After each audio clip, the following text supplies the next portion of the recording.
Good evening, ladies and gentlemen. My apologies, we are a few minutes behind. It is 7:18. We'll call the meeting to order. All members are present.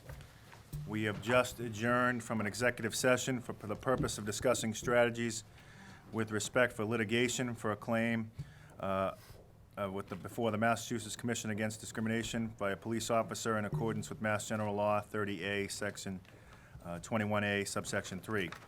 And we did not get to the scheduled approval of minutes from November 12th, 2019. That will be taken up at a future meeting. Would you please join me in the Pledge of Allegiance? I pledge allegiance To the flag of the United States of America and to the republic for which it stands, one nation, under God, indivisible, with liberty and justice for all. Thank you.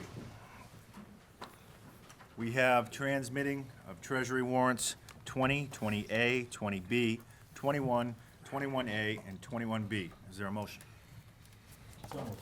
Thank you. Is there a second? Second. Motion's made and seconded. Any discussion? All in favor? It's unanimous. Thank you. Approval of the minutes from November 13th, 2018, and also November 26th, 2018. Is there a motion? So moved, Mr. Chairman. Thank you. Motion's made. Any second? Second. Motion's made and second. Any discussion? Seeing none. For the November 13th, 2018, is your motion for both or just one? How about both? Is it still seconded, Mr. Eaton? Sure. Thank you. Any discussion? Seeing none. All in favor? Those two, and one abstention. I wasn't on the board at that time, Mr. Chair. Okay. Thank you. So that's 4 in favor, 1 is going to abstain. And so we will arrive at our first appointment just a bit late. Again, I apologize. I know that our principal assessor is here tonight for a public hearing for the discussion of local property tax policy with reference to classification. I want to welcome Ms. Rassus here this evening. Come on up. Mr. Perry as well. Good evening to both of you. My apologies for being late. Thank you. And just before we begin, I'll turn it over to you while you get settled, but to let folks know, this is a public hearing. So at the end of this conversation, if anybody would like to be heard, we certainly want to avail the opportunity for you to be heard. And with that, good evening. Good evening, Mr. Chair and members of the board. As you stated, we're here this evening for the property tax classification hearing. And we had provided a packet to the Board of Selectmen on Friday. So I think the best way to review this is to go over the packet with you.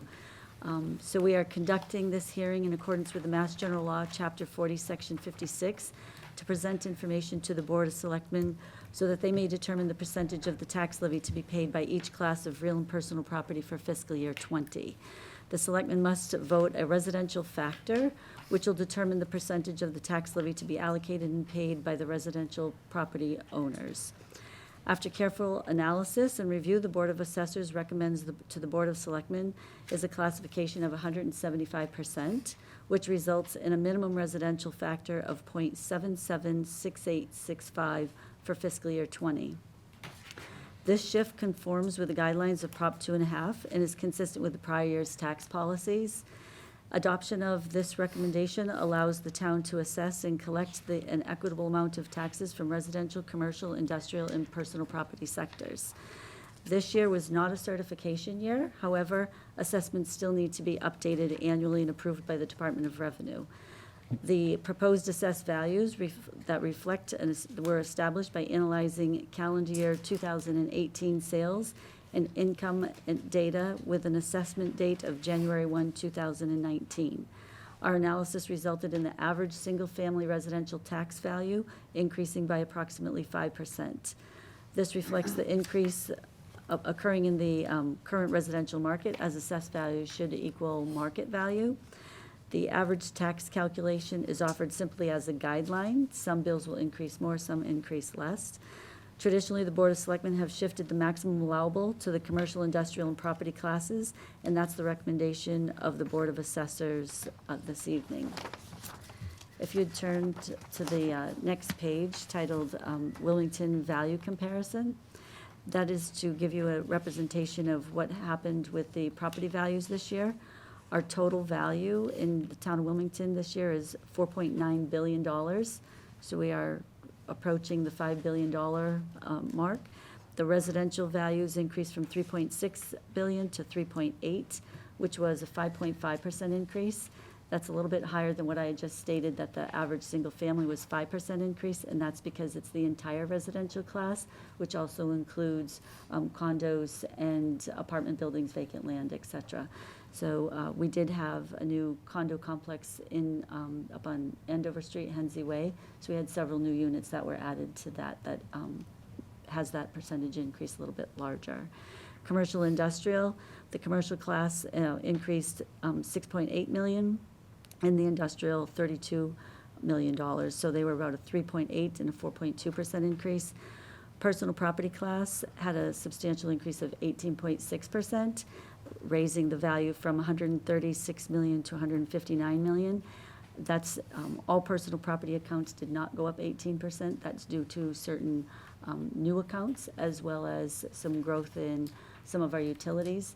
Boston Gas, New England Power's value went up substantially, and we had some other private commercial properties who reported a substantial increase in their property value as well. As you can see from the pie chart below, we are predominantly a residential community. If we turn to the next page, our fiscal year 2020 estimated tax levy is $87,117,509. And you will see here that the residential class at the 3.8 billion makes up 77.07% of the total value in town, whereas the commercial, industrial, and personal class makes up 22.92%. At the 175% shift, if we were to shift to the 175%, the residential class then will only pay 59.87%, and the commercial industrial class will then increase to 40.12% of the tax levy as to how much they would pay. So the residential class makes up more of the property value, but they would pay less by you shifting to the max at the 175%. The next page, we show you the impact of the different shifts that you would be able to vote. So if you chose not to vote any shift at all this evening, and we left it as a factor of 1, the resulting residential tax rate would increase to $17, approximately $17.49. And that would be the same rate for both commercial and industrial classes. So the residential bill would go up $2,225, whereas the commercial class would be afforded a reduction of $25,407. If you voted 150% if you shifted to 150% and voted a factor of 85.12, the tax rates approximately would result in a 14.89 for the residents and 26.26 for commercial, which would still result in a $909 increase to the average bill for residential and a decrease of $7,300 for commercial. There's a choice of 160% shift. The resulting tax rate would be approximately $1,437 and $27.98 residential commercial, whereas the residential bill would still go up $646, and the average commercial would decrease $3,700. If you voted a shift of 170%, the resulting tax rates would be approximately $13.85 and $29.73. The average residential bill would still increase $383 with a decrease of $187 to the commercial class. What the maximum amount that you could shift is 175%, and those resulting tax rates would be approximately $13.59 for the residential class and $30.61 approximately for the commercial class, which for an average single-family tax bill, it would result in a $251 increase, and an average commercial bill would be $1,625 increase. The average single-family value this year increased from $481,922 to $506,113. So the average tax bill, if you shifted to the 175% assuming those tax rates, it would be $6,878, which again is the $251 increase. The tax rate would be going down by 16%, but because values go up in the shift, et cetera, the average bill would still increase about $251, whereas the commercial rate did decrease 33%, but their average tax bill is going to be going up $1,625. Just to point out that we in the past have done a study of Middlesex and Essex County, and there's 88 communities. Wilmington, we did a 16, 18, and 19 study, and Wilmington ranked number 33 from the lowest of all those communities of having the lowest average single-family tax bill, and Lawrence being the lowest, Weston being the highest, we were 33. So as you've always stated that the average bill in Wilmington, although it went up, our neighboring towns, we've stayed at the same ranking, so everyone's going up along with us. The next page shows you a 20-year history of the single-family, average single-family tax bill. You can see back in 2000, the average bill was the average assessed value was only $169,000, and today it's $506,000. The assessed value should equal market value, so it has gone with the market. When the market's down, the assessed values go down. When the market's up, the assessed values are increasing. Last year, our increase in the average assessed value was 9.6%. This year, it's 5%. So although the values are still increasing, they're not increasing at the same rate as they were last year. The chart for the average assessed value, there's a graph showing the history from 2000 to today. You can see kind of the trend that has happened when the values peaked back in 2008, and then they dropped to their lowest around 2011, and then at 13 actually, and then they've been on the rise ever since. So we see things slowing, but no one has a crystal ball to know when we're gonna go the other direction. But at the moment, values are still strong in Wilmington. The next page is the Wilmington tax shift history from 2003. This will give you a picture of what the Board of Selectmen has typically voted, and you can see on the farthest right column that you've always voted the maximum shift, giving the maximum benefit to the residential class, and voting to shift 175%. Over the years, you can see where the residential share has changed. Back in 2013, it was 55%, and the commercial class paid 44%. Last year, the residential share was 60%, and the commercial class was 39.99%. This year, if you were to vote the maximum shift of 175, it would be a residential share of 59.87 and a commercial industrial of 40.12%. The Board of Assessors would like to inform the Board of Selectmen that the fiscal year 20 excess levy capacity is approximately $44,138.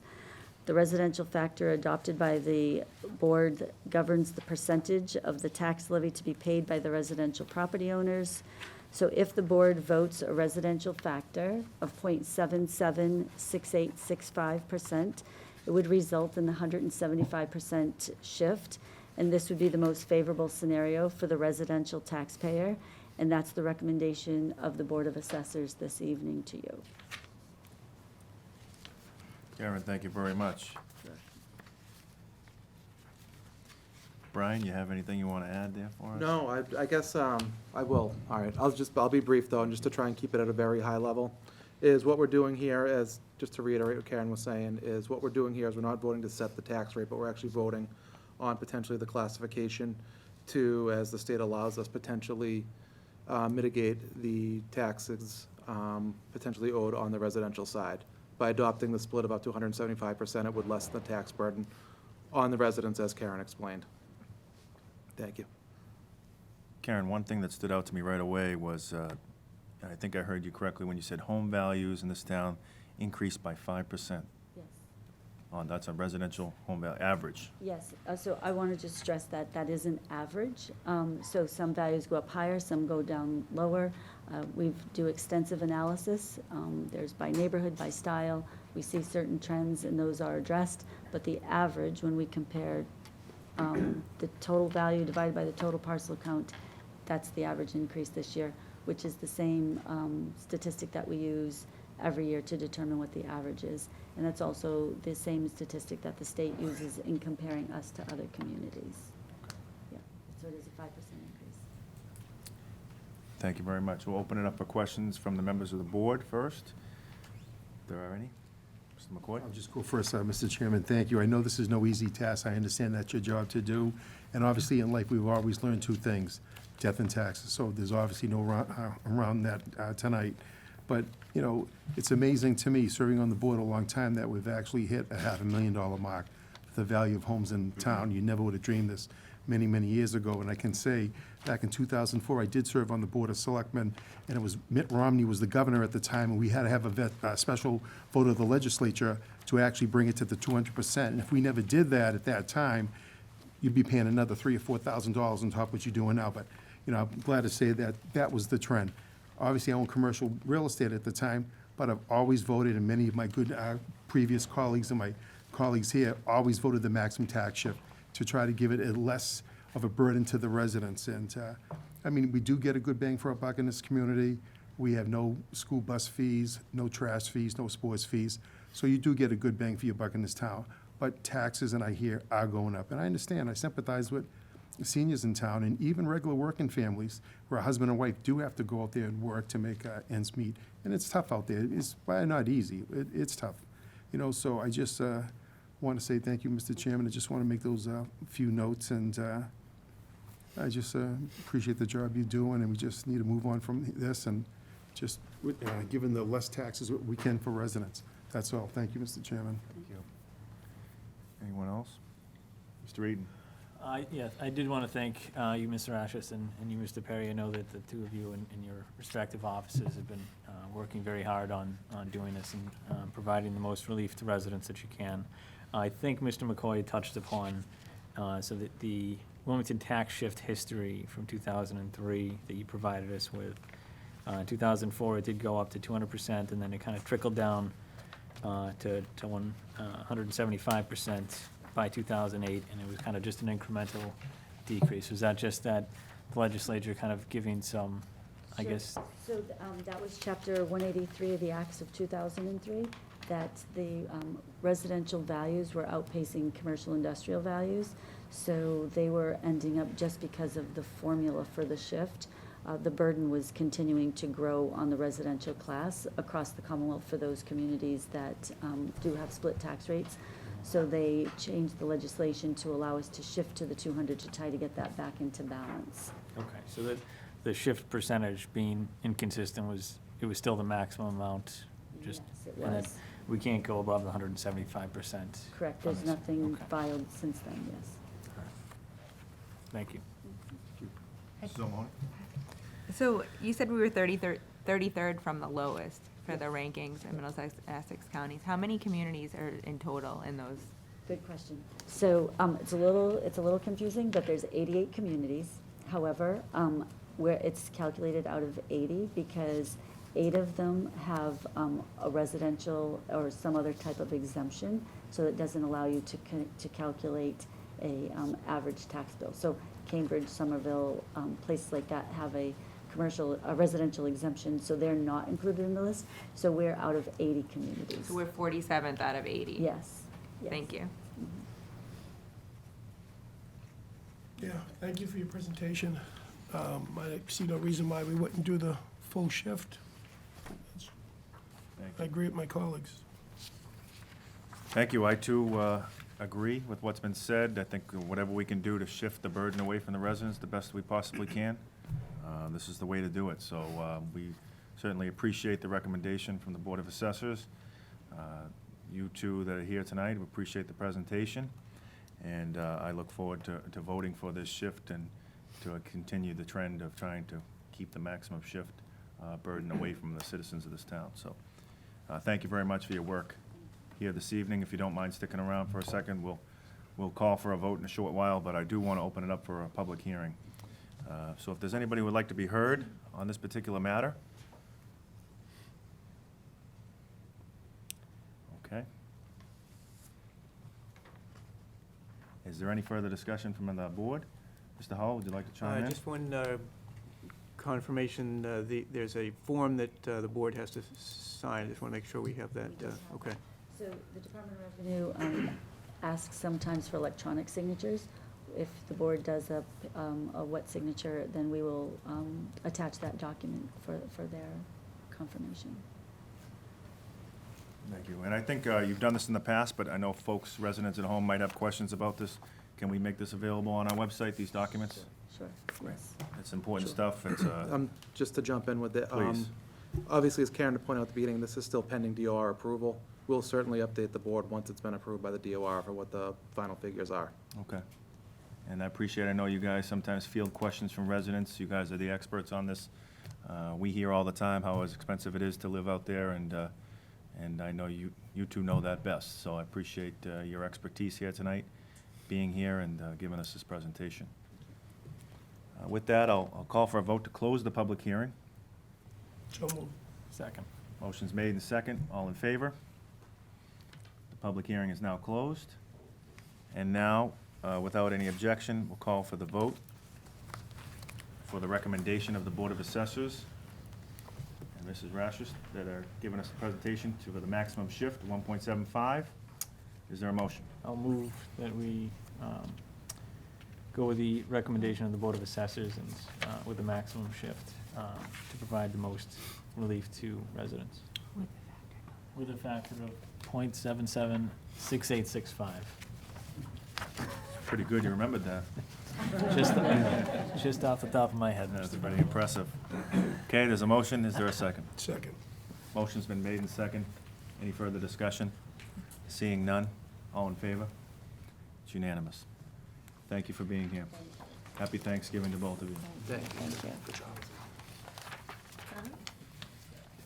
I know we're still going up, I can't make it stop.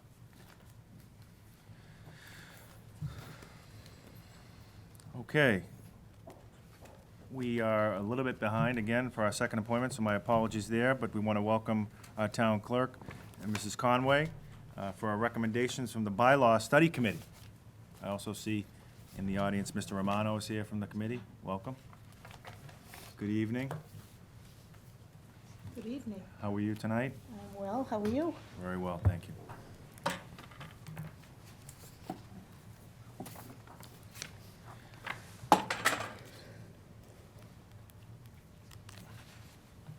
So the bylaw committee has been working hard, I know, so we're looking forward to hearing some of the recommendations. Good evening, Mr. Chairman, members of the board, Mr. Hull.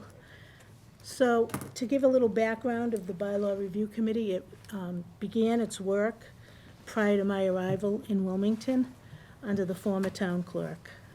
It worked for approximately 18 months and worked through the first 4 chapters of the inhabitant bylaws, and didn't come up with any actual articles for change, but came up with recommendations that they thought would be tightening up the bylaws. They stopped at that point because they felt they needed to have town council review the work that they had done, and at the time, apparently, town council was being changed here in Wilmington. So there was sort of a long pause for all of the work that had been done. The vast majority of the bylaws is Chapter 5, and they didn't really touch upon Chapter 5. So when I became the clerk, Mr. Hull asked me to resurrect the work of the committee, and I went through and tried to kind of figure out where they had stopped, and that is precisely where they had stopped. So in addition to the work that had been done, the prior clerk had also put into last year's budget, and it was approved, the work of a company called General Code. And General Code is a company that codifies communities' bylaws or their ordinances if they're a city. And they do it in a way that they organize your bylaws so that they're more subject matter related versus, chronological, which a lot of our bylaws are listed at just chronologically in Chapter 5. And they also will review your laws, look for inconsistencies, look for any kind of redundancies, and look at things that might have become obsolete over the course of time. So because we had already agreed, or we had already committed to spend the money for general code, we brought them in and asked them how we could match up the work that had already been done by the prior bylaw committee along with the work that they could do. And what they assured us was, once we signed the contract with him, which we had not done but have since done, that they would look at the work that was done by the committee and look at the current code as it is, the current bylaws as they are, and they would, in phases, help us to sort of update our bylaws. So that brings us to the bylaw committee as it now stands. We knew that the work that had already been done was going to be looked at by general code, and we realized that our job now was to look at recommendations that had been made by different parties in Wilmington. Some citizens have made recommendations, some selectmen have made recommendations, and so it was our job to look at the new things that were being discussed. And while general code is doing its organizational analysis so far, the committee began to work on issues such as whether or not to make changes to town meeting, the dates, and everything like that. So that's kind of some background, and it's how we got to where we are. And the committee looked at many different items, and I'll go through them quickly. And the recommendations being made are being made to you as the selectmen, and you can decide whether or not you want to go forward with any or all of the recommendations. Some of them are kind of interrelated. It would be hard to accept some without accepting others, but others are completely and totally on their own. So it's a decision for all of you to make. So the inhabitant bylaw, the first change that the committee recommends is that the annual town election be shifted to the last Saturday in April, whenever that is. And the reason for that is that the second recommendation is that the annual town meeting be given to the selectmen with some discretion as to when to set the date. And the discretion lies in the Saturdays in April. So any Saturday in April prior to the last Saturday in April, the selectmen have the ability to look at the calendar, look and see when school vacation is, look and see when Easter is, look and see if there are any kind of conflicts that might arise, even with, the use of the auditorium and whether the school has anything. So based on sort of a looking ahead, the selectmen in probably October or so would make a decision and set the date for the town meeting. And that would set all of the budget and other discussions that are necessary to prepare for town meeting in motion and give us a calendar to work from. So the recommendation is that the town meeting not be set for a specific date, but for a range of dates to be decided by the board. And this is a method that's used in some other communities, not a lot of them. And I've spoken with the people who are involved in that, and none have expressed any grave concern about the shifting, and, with proper planning, it's not something that is viewed by other communities that do this as a difficult thing. It answers the question, and the foremost, I think, question of all of the people on the committee are to make town meeting a more user-friendly event, and to get more people to go to it. And all of the recommendations that are made are based on the desire of the committee to try to make it, to streamline the process and to streamline town meeting.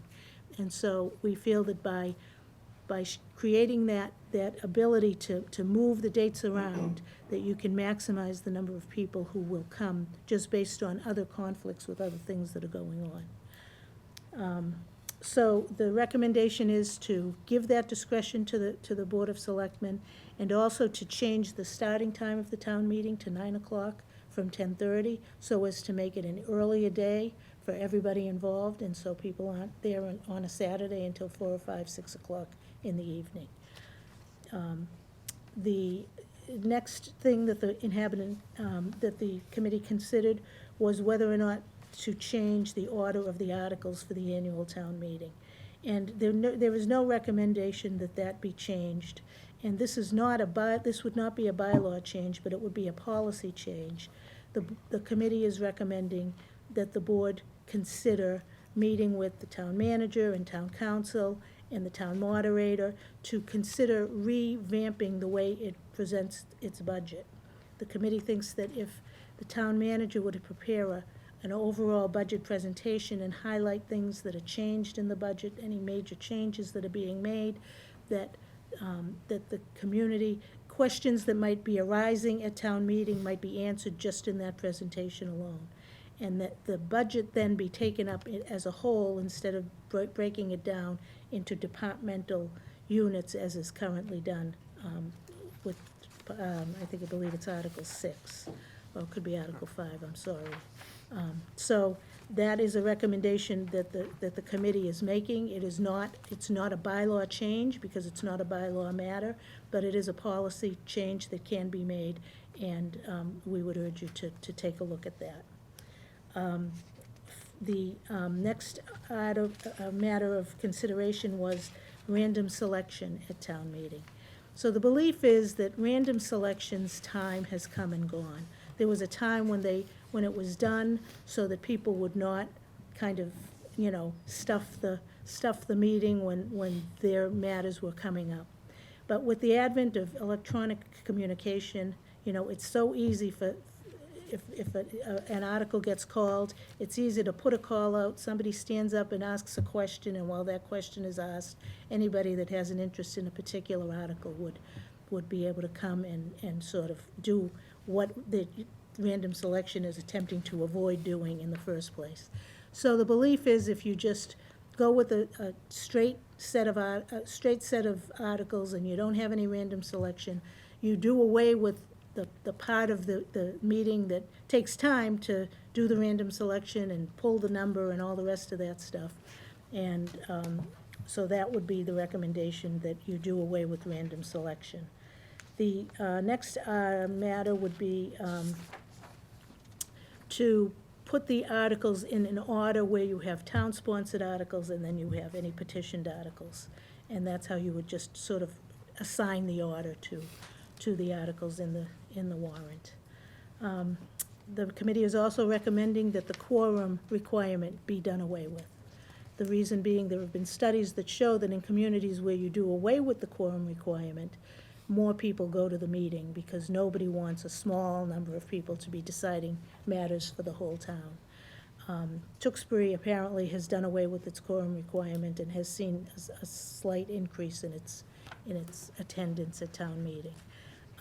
Also, sometimes you're waiting 45 minutes for the meeting to start because you're waiting for a quorum. So again, with an effort to kind of get things moving and keep things moving along, if you do away with the quorum, you don't have to wait to begin the meeting. There are other matters that are being recommended. There's a provision in Chapter 3, Section 6, that deals with town council opinions. It currently basically says that town council opinions on a matter of law need to be filed in the clerk's office and be a matter of public record. And there is some concern that when that happens, there could be some confusion as to whether or not that opinion could be attorney-client related. And so the committee is recommending that the bylaw be rewritten in a manner so as to bifurcate a council opinion that is about how to interpret a bylaw, or how to go forward with a regulation. And that, of course, should be public record because you want consistency in the approach and consistency amongst boards in how they interpret everything. But when it's a true attorney-client, recommendation, when it's a true attorney-client opinion that's being rendered, that, of course, it shouldn't be required that be put on file. And so the committee believes that it would be helpful if the bylaw were written with a little bit more clarity in terms of what should be on file and what doesn't have to be on file. The next item is Chapter 5, Section 27, which deals with dogs and animals. The committee believes that the animal control officer has expressed concern about some doubt in his mind as to whether or not he can write citations for certain dog-related matters, specifically improper tethering of dogs and improper leaving a dog in a hot car. The committee believes, collectively believes, that the way the bylaw is currently written, they have the right, he has the right to write those citations. But it's not 100% clear that all of the Mass General laws dealing with the possession and ownership of dogs is adopted by the way the bylaw is currently written. So the recommendation is that town council be consulted, and if in fact he doesn't have the right to write those citations, that be granted to him, because it's important to him, and he's the one that's on the spot, you know, instead of waiting for a police officer to come or something, and he doesn't want to write a citation that doesn't have any validity. So the recommendation is that we consult with town council and find an answer for that.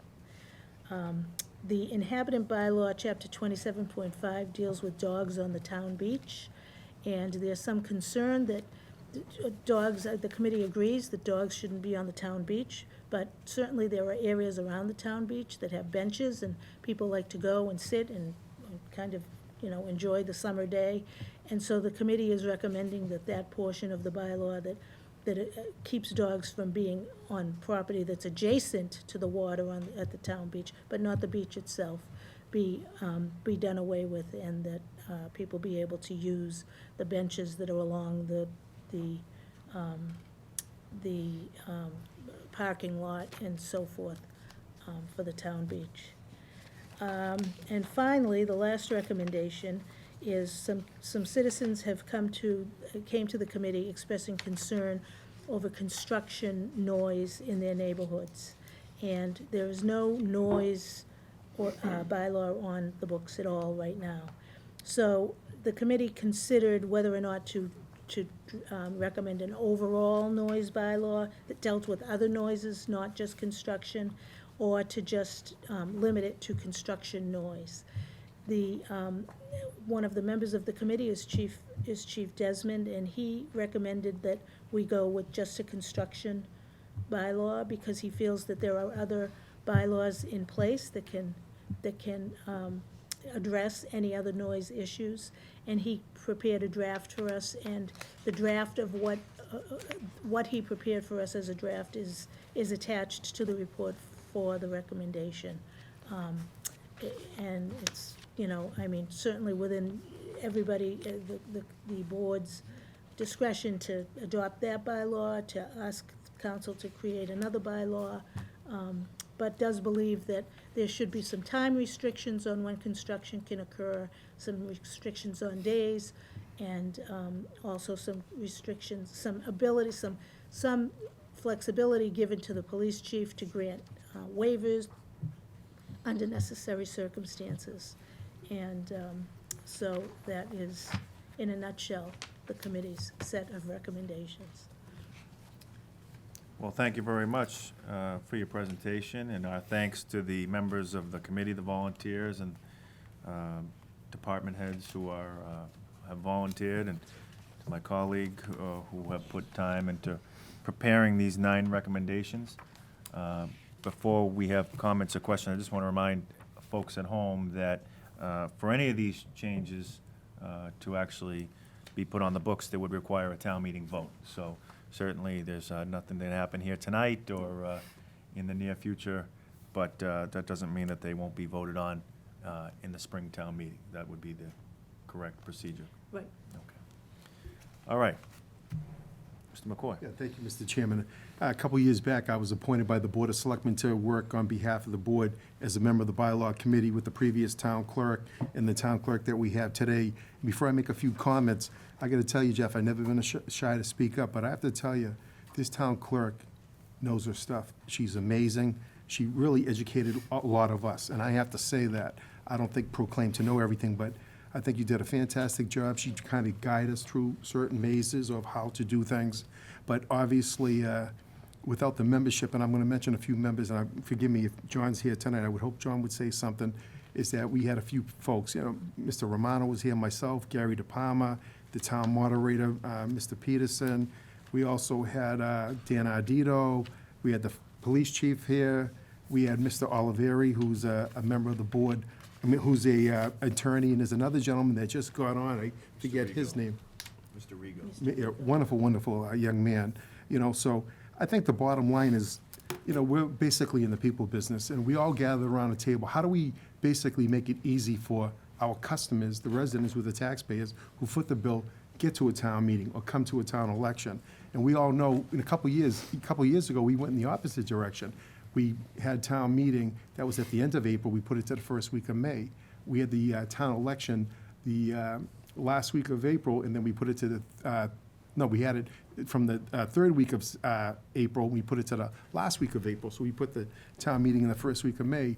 And what happens is, when May comes around, it's like 70 degrees out. People down at Mahoney's or Lowe's, down Home Depot, they put their gardens. A lot of times you have Holy Communion on that day. You have a lot of sporting events. So what's happening is a lot of folks that would come out are really not coming out. So how do we do that? So we made some changes to the bylaw, which hopefully, obviously, it's got to get accepted by this town meeting in order to do it. It's not a wave of the magic wand and it's all set. And for example, like the clerk had mentioned, like a town meeting. I mean, today with, I'm a dinosaur, but today with technology, you just hit that speed dial, and then within a couple of minutes, people at a certain article want to come in, and they can do that. And it would obviously help that proponent of the article. We just want to make things easier for residents in town. So it's like a trial period to see. I'm going to read something in a minute, but we're giving a lot of power and authority to the Board of Selectmen to do things, and I think the town manager would appreciate it. I'm going to read something in a second. So that's in a nutshell. We're just trying to, do things to make residents in the community to be more involved and to do away with the random selection. That way, the town meeting starts at 9 o'clock. I've been on the board a long time. I've seen sometimes us wait well over an hour, even more, to get a quorum. And then now you're talking 11:30, it's lunchtime, and people say, forget it, I want to be involved. So I think a 9 a.m. is a perfect start to get people involved. And I just want to read something here, and if I could, and I see Mr. Romano here, and I'd love for him to say something as well. And I think the town manager would appreciate this. Number 3, the Inhabitants Bylaw, Chapter 2, Section 10A, Order of Articles for the Annual Town Meeting. No change to the order of articles for the annual town meeting is recommended by the Bylaw Review Committee. However, the committee does recommend that the Board of Selectmen, in conjunction with the town manager, town moderator, and town council, consider changing its presentation of the town operating budget to include an overall optimist budget presentation by the town manager, followed by taking up of the operation budget as a whole in lieu of dividing it into smaller portions. The thinking behind this is the recommendation is that if the residents are presented with a detailed budget presentation which highlights any major items within the budget, many questions which may arise would perhaps be answered without questioning having to be made at the town meeting, as we all know. And the residents would still have every opportunity to ask questions of the budget. Once again, the goal is to streamline the town meeting process and to make it more efficient and time effective so as not to drag the meeting to longer periods of time. Other than that, and hopefully gain more of an attendance. And that's it in a nutshell. Just want more people to get involved, and I really think this is going to happen over a period of time, but we're going to need this annual town meeting to vote on it to make the change. And thank you, Mr. Chairman. Thank you.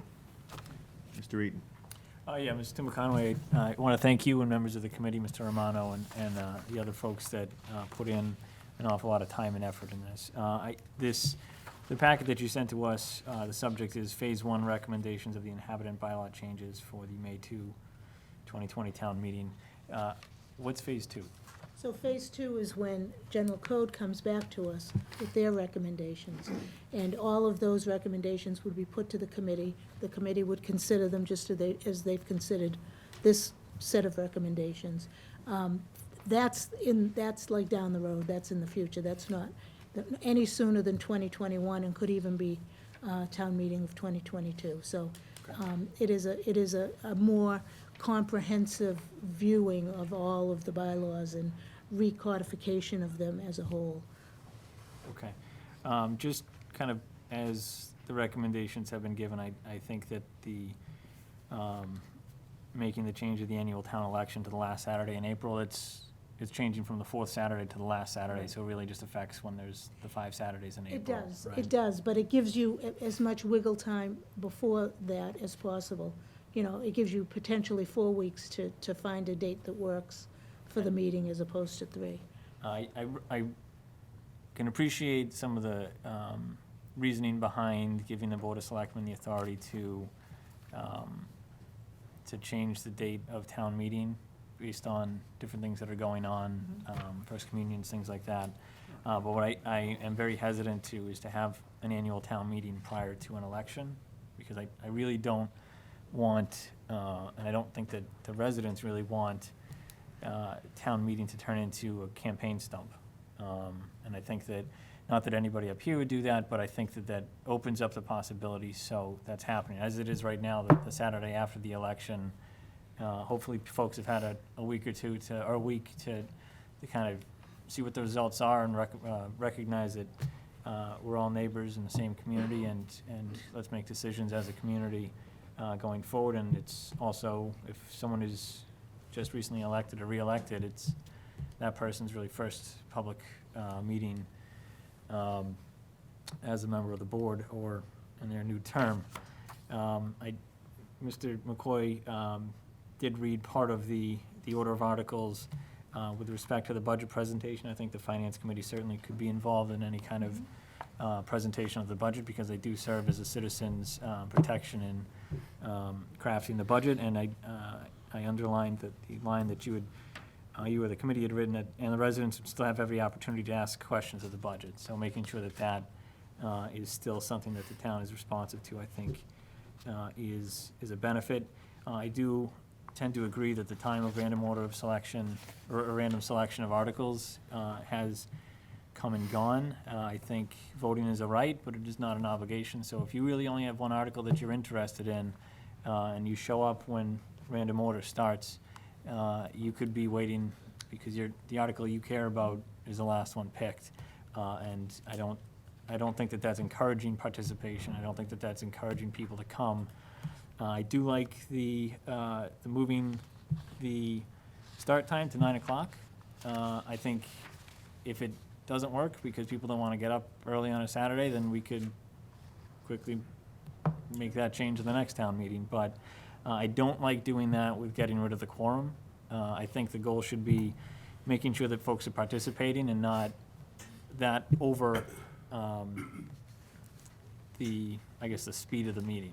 I could certainly see if there's a weather event where only a handful of people show up. The budget is one of the first things that we deal with, and dealing with a 9-figure budget with a couple dozen folks in town that are there, I think opens the town up to scrutiny as to whether or not the residents of town really had a fair opportunity to scrutinize and then vote on what the budget is. So I do like the 9 o'clock start, but I'm very wary of getting rid of the quorum. I think we should start with an earlier start time and give that an adequate sample size of years to see how things are going and see if we have to do anything with the quorum at that point. But I want to make sure that it's really the residents in town that are participating to make the decisions, not just with the budget, but with the other articles as well. I think the bifurcation of the town council opinions makes sense. And I think certainly we should be reaching out to town council with the authority of the animal control officer as well. The noise bylaw, I think if noise in your neighborhood is bothering you, you don't particularly care if it's construction noise or something else. It's really just a noise. And I did look to Tewksbury's bylaws, and the applicability of that is shall pertain to but shall not be limited to outdoor sound amplifying equipment, motor vehicles, trucks, construction and demolition equipment, industrial and commercial sources of sound, and other man-made sounds that cause noise. I see if we're just carving this as to a very narrow construction equipment, again, if I'm getting woken up at 5 o'clock in the morning on a Saturday, and it's something that's not technically within the town's definition of construction equipment, well, I don't really care. I got woken up at 5 o'clock in the morning on a Saturday, and I'm gonna be really upset that the town said, well, they can do that because it's not construction equipment. He can blast KISS as loud as he wants to. To me, I don't wanna rely on kind of a patchwork of the other bylaws, and I know that overall, the picture is to try and make them a little bit more complete and make sense, but I'd rather not then say we're gonna draft a noise bylaw that is reliant upon other provisions to enforce the intent of it. I'd rather have a bit of a broader stroke on that, but I do think that you and the committee did a very good job. I agree with, again, I think 90% of what the recommendations are, and I think they're all towards the goal of increasing participation and recognizing that folks are busy, and wanting them to participate in the government process. Thank you, Mr. Eaton. Anybody want to go after Mr. Eaton? Which one? Just Mrs. O'Mahony. briefly, she says, with a smile, thank you for putting this together. Thanks to the committee for putting this together. I think for most of us, the bylaws are kind of this dense document that we don't really delve into or want to understand, so we appreciate the fact that you went through all of that to come back with some changes. I echo a few things that Mr. Eaton said. It's a double-edged sword. I think the moving town meeting to prior to the election, I understand. I have similar concerns that it would turn it into kind of campaign activity versus conversations for what's best for the town. But I also understand that if we on the board, have spent a year working on something, that we want to be sitting at that table and not in the audience when those discussions are happening at town meeting. So I think it's a difficult balance. I would hope that even if we weren't sitting, at a table with a microphone, if it was something that we were that passionate about, we would still be in the audience as residents. But I can definitely understand wanting to, if you've worked hard on something, wanting to make sure that your voice is heard as a member of the board. So I appreciate that. My hope would be that it won't turn into anything but that, if that's part of the article that gets voted on. But I also am concerned, I can't help but hear kind of the town moderator ending the last town meeting with the words, we just passed a multi-million-dollar budget and a lot of other important things today to an empty auditorium. So I think one of my fears is, I understand eliminating quorum means we can begin at 9 o'clock or at 10:30 or whatever the start time might be. But I would hate to have it be that even less people participate, not realizing that, we now have the ability to have a very small amount of residents make a lot of big decisions. So that is a concern. I don't know how we address that other than to try to get the word out that we still, every voice really matters. I think we're one of the few towns that still does these public town meetings and doesn't have elected town meetings. And I think if we're going to continue in that vein to allow every voice to be heard, which it should be, that we kind of remind people of the responsibility around that as well, that it's a privilege and a responsibility that we want every citizen to participate in. I appreciate the dog, or I hope the animal control officer, and I could be completely wrong, but isn't that person a member of the Wilmington Police Department?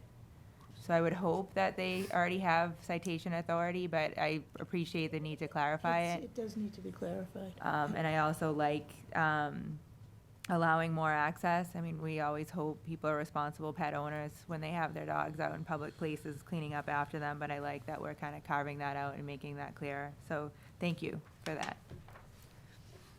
Thank you. Mr. Kyra? Excuse me, I have a little bit of a cold.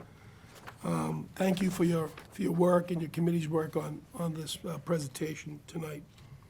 Regarding the first bylaw with town elections, I would almost, while I agree with Mr. Eaton and Ms. O'Mahony, I would rather see that the town meeting be on the last Saturday in April.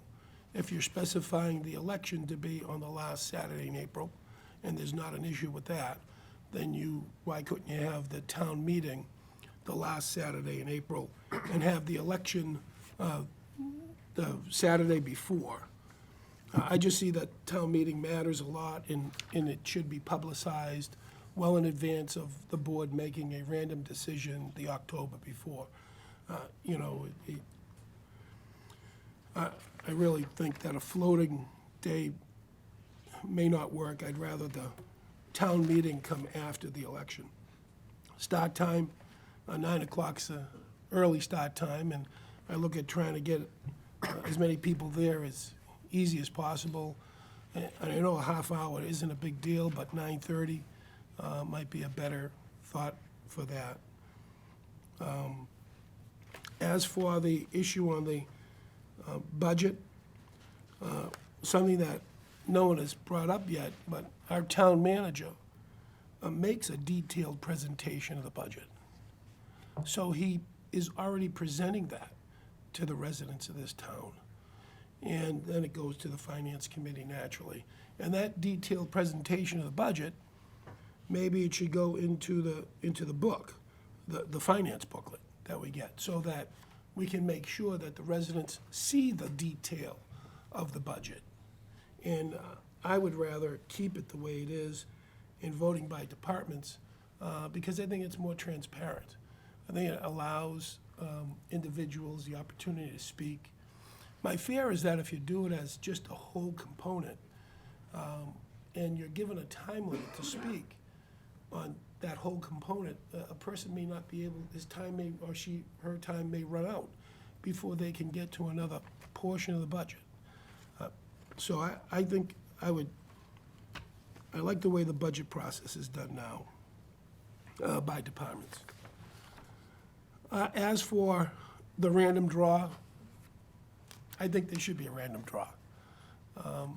I think going without the random draw and just going 1 to 20 or 1 to 40, whatever we have, it's going to make it easier to stack the deck, so to speak. And I know that, you know, we all have cell phones and text messages and the whole bit, but don't forget, if you get a random draw, and then by the time it takes someone to text someone or send them a tweet or whatever, and they're at a ball field or they're at home, then they got to get up in their car, drive over, find a parking spot, come in. That bylaw may be done so that they're not having the opportunity to stack the deck. So I think it should be a random draw. Quorum, I think there should be a quorum. You know, it's been touched upon. I just think it's not a good idea to vest, which could be 10 people, you know, the right to make all the changes at town meeting. I think a quorum is needed, necessary. For the number 6, the inhabitant bylaw for town council, did you get town council's recommendation on that? Or is that something that you just came up with?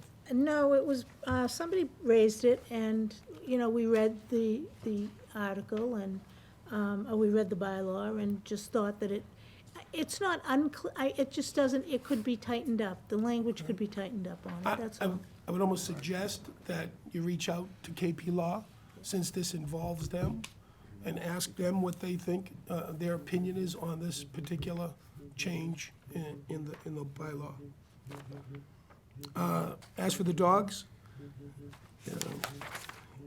on number 7, it says that keeping dogs out of hot vehicles. First thing I wrote down was cold. You know, when it goes below 0 and you have a dog in the car, is that a risk to the dog? I don't know, maybe the animal officer can, and you can incorporate hot and cold in that, I don't know. And then the other one on the, for the exclusion of dogs on town property, you have down here that, or town property adjacent to water. I think, would you consider adding the words unless otherwise specified? Because I know that we have areas in the town where we have no dogs allowed. And, you know, we want to make sure that those signs are put up in those areas so that people are aware that maybe the dog is not allowed in that area. So, thank you for the report. Thank you, Mr. Kyra. I see Mr. Romano's here from the committee. I want to avail you the opportunity to say a few words if you'd like. Sure, if you don't mind. Please. So first of all, I just want to address Jonathan's comment, Mr. Eaton, actually, I'm sorry, on the noise bylaw. So the reason why we zoomed in on construction is because the chief said that that's what he thought we needed, and that the general noise issues in town are not an issue, and he feels that that's under control, and that his department is able to handle those when he gets them, and didn't feel he needed another bylaw or anything further in the bylaws, because we did toss around whether we should, because we had Tewksbury's and several surrounding communities' bylaws that we looked at for noise ordinances before we came up with that one. And so we went with his recommendation as being the person who was gonna have to have his staff advance that. So that's why we went with the recommendation of just construction noise. So he didn't feel that that was needed. We certainly were not opposed to looking at a more broad policy, but that's the reason why we came up with just a construction one. So that's that. As far as the various changes to town meeting, I listened on TV to a very long discussion at one of these meetings of where this came up, and you were all concerned about not enough people coming to town meeting, and we came up with 6 ways to try to encourage people. And yes, you can pick apart little nuances of each one of why individually, none of them, they all have a little bit of a drawback. But every year, you're getting less and less people at town meeting. You need to try something different. I understand your concern about the quorum, but it ain't working. I understand your need to worry about starting too early, but it ain't working. I understand your concern about having the town election, having people come and, campaign. It's like, I do a lot of campaigns. If they're gonna campaign, they're gonna campaign, but it's up to the town moderator to make sure that someone doesn't stand up and try to campaign at the meeting. That's his job. The current town moderator was on this committee and didn't see it as an issue, as to be able to control that as the town moderator. That's what he's supposed to do. People get up and give speeches that you can consider political, whether they're running for office or not, at every one of these town meetings and at almost all of these selectmen meetings. Right? You can consider this to be a political speech if you want. You can't be afraid to make some little changes, because it isn't working. There's virtually nobody at these town meetings, and they are making the decisions. Whether it's 50 people or 100 people, considering the 17,000, 18,000 people that live here, we have very few people making the decisions for everyone. I happen to think it's because you all are doing a good job and the town's doing a good job, because if you weren't, the place would be packed. Right? And everybody be screaming at you and throwing things at you. That's just my opinion. But we've got to try some things different to try to generate some more people there. And I think people think they're spending too much time. They have to hang around and wait for things, too long. I understand the concerns of the random draw. People are not, it's like the auditorium's not stacked now. There ain't 500 people, 600 people sitting there waiting for an article to come up to stack the thing. If there's somebody stacking it, they're coming with 10 people because the place is empty. So I think it's just an opportunity. I don't think, not that you want to keep changing things back and forth, but it's not like you don't have the, if something goes awry, it's only going to happen once. You have the ability to change it. And we thought the shifting, giving you all the ability to move it within the month, I do understand it's nice to have a consistent day, but every year, Easter's a different day, communion's a different days, and it doesn't always work.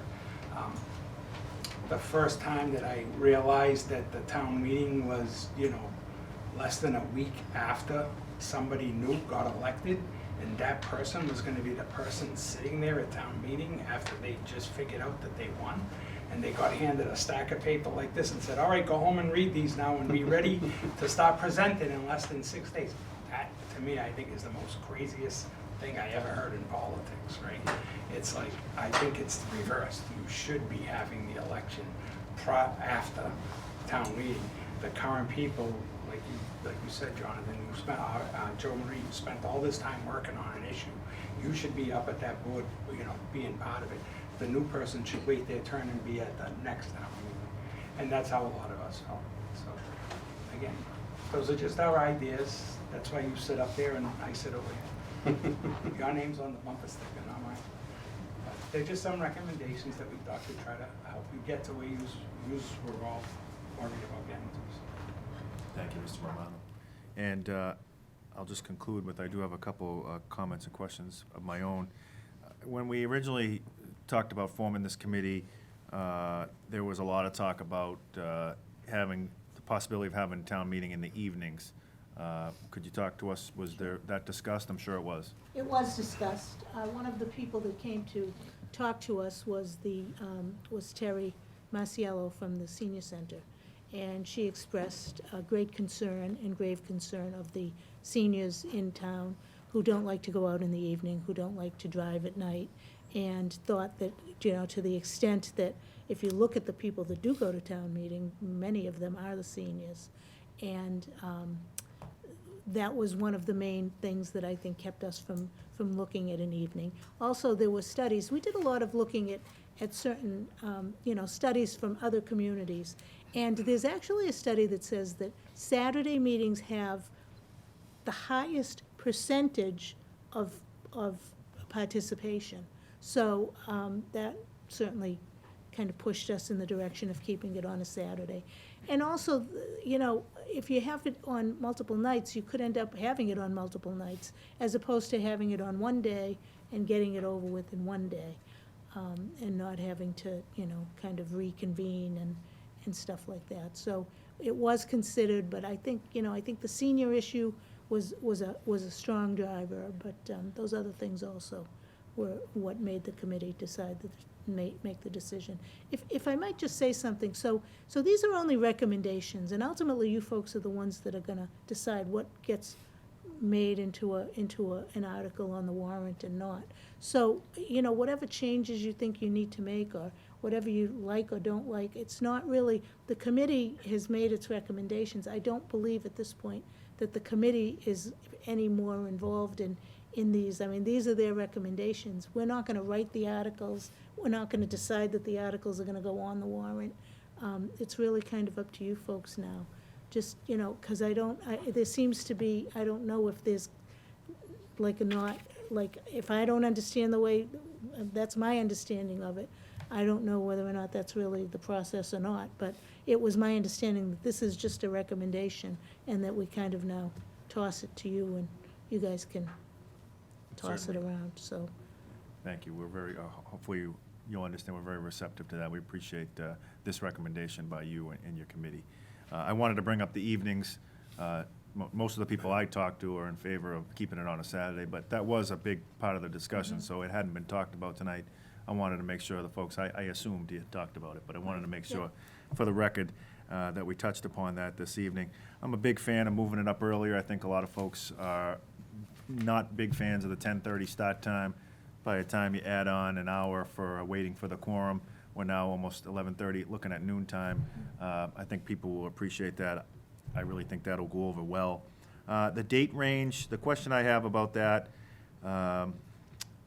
is, we know when Easter will be well in advance. We know when school vacation will be well in advance. What about if the Board of Selectmen was to, and this is hypothetical, because again, this is only a recommendation, I recognize that, but I put the question out there, if the Board of Selectmen was to decide on a date in October or November, would we know when the church services were gonna be? Would we know when that particular ball team was gonna be playing? And do those organizations even know their schedule in October? So I guess I just throw that out there as a hypothetical. That's something we gotta think about. Although it may work out for our timeline, some of the things we're trying to avoid may not be set in stone just yet. So I throw that out there. The quorum, I recognize that that can bring some criticism if we were to do away with the quorum. But certainly I agree something needs to be done. I noticed that earlier this month, Drake had to cancel their town meeting because they didn't have a quorum, and rescheduled and just barely got another one. So, and there were some pretty important topics to be discussed there, I understand. If I could just say one thing about the quorum. Sure. The quorum is great, but understand that a lot of times people are walking in, signing in, and leaving. I mean, we were taking votes at the last town meeting, and there were like 60 people voting on where we counted the votes. So the quorum really doesn't, it's not a constant quorum, it's just to start the meeting. So I'm not dispelling that, yes, it's a concern, you don't want too few people, but the decision was actually made based on a study that said when you do away with the quorum, it makes people go because they don't want too few people deciding for the entire community. Yeah, I'll be honest, when I first read that, I cringed, right? Sure. You know, that's the I initial get it. reaction, and I would assume of most.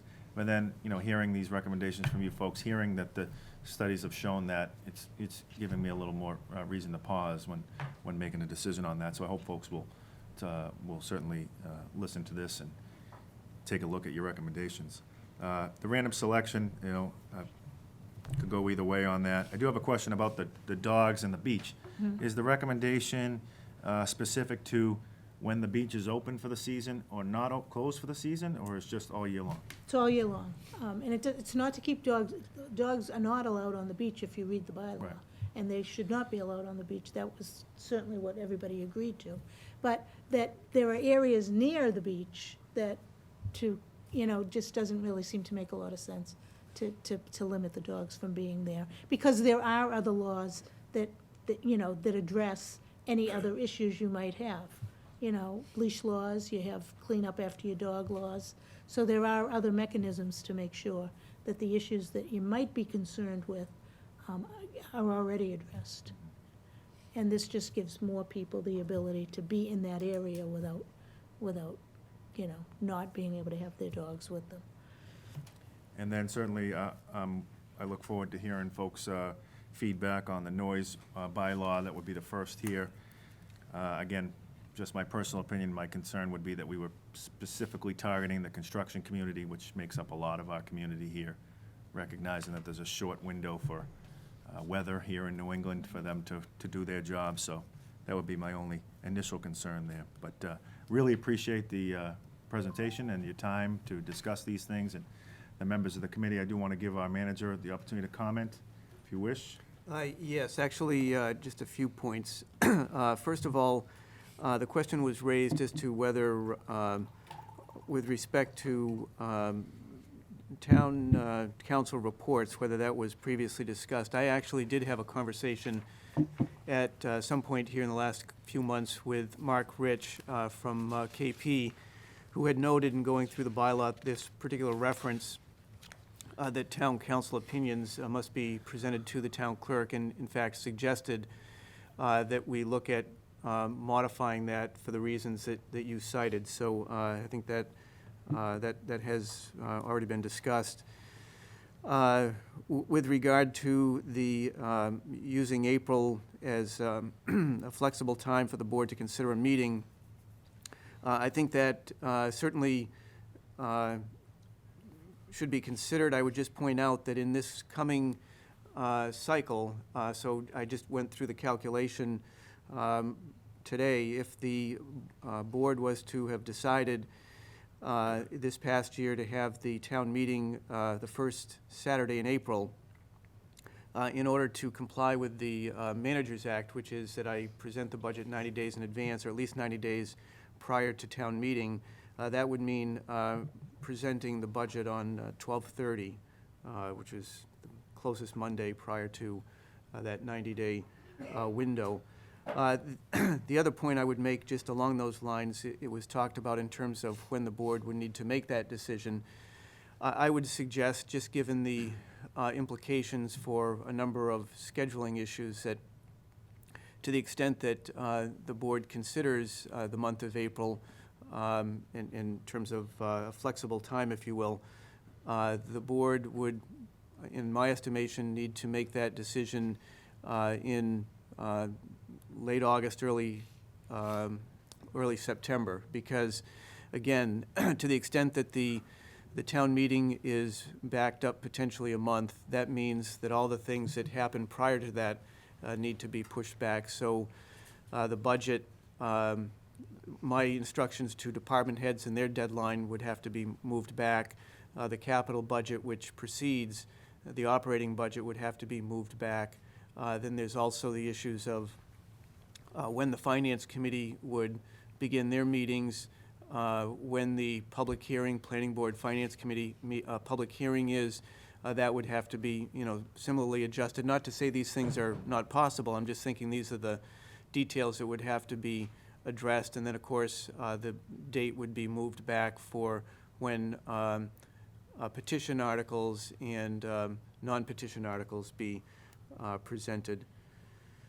And I think, and just one other point, and that is, so to the extent that the board is going to consider these items, it would be helpful for me if the board could make your decisions by your meeting of the 13th of January, and that will give us time, to the extent that you want to pursue some of these items, to prepare the articles and have them vetted by town council, since the articles, we typically, the deadline for petition and non-petition articles is the beginning of February.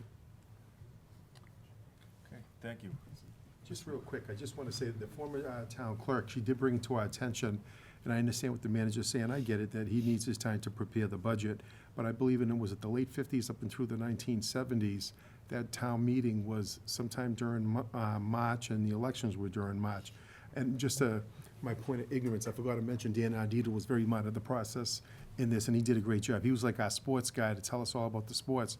And we did kind of have a little sidebar conversations in there. It would be really nice to see if the town meeting was in March and the elections were in March. We talked about that because you had really no sports day at that time. And then you talk about trying to get folks out there to vote. That would give them an opportunity to vote. But obviously you're dealing with everything. You're not going to make everybody happy, and I get it. So just doing the best we can. That's all. Thank you, Mr. Chairman. Thank you, and so, in closing, we really appreciate your time, the committee, the 9 members. I also failed to mention that Dan Stewart was a member of your committee for some time, and so thanks to Dan, who served and volunteered his time as well.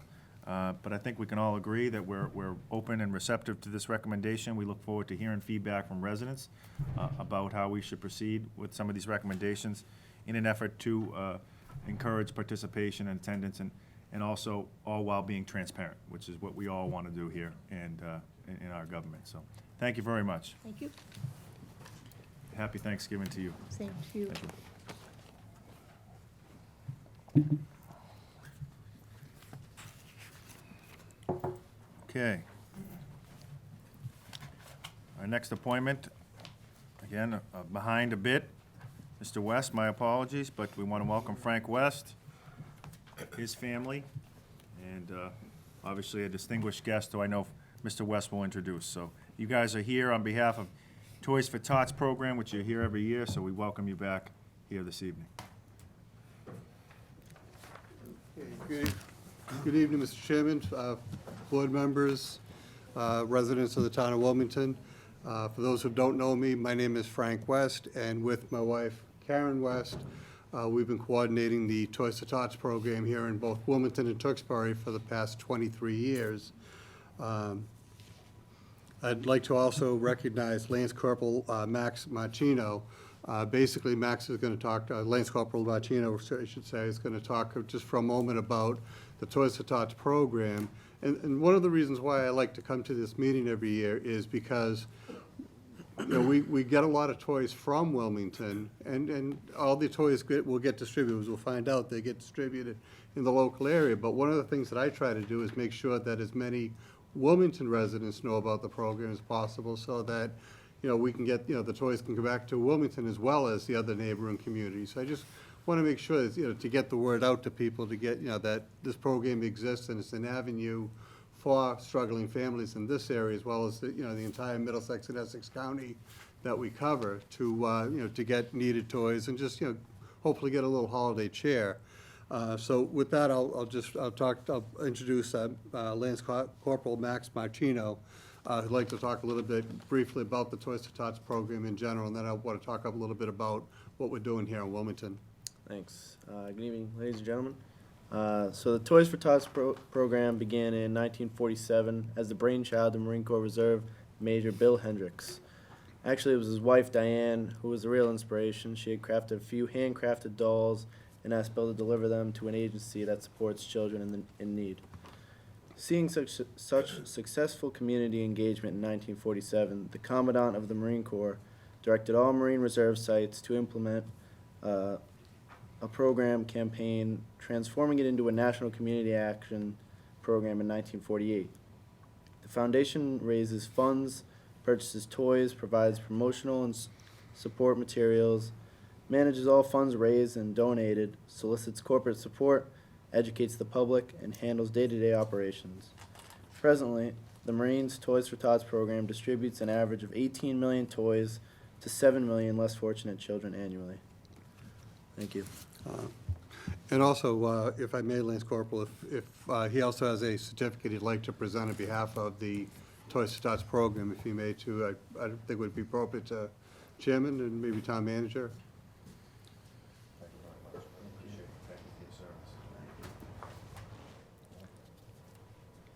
Thank you.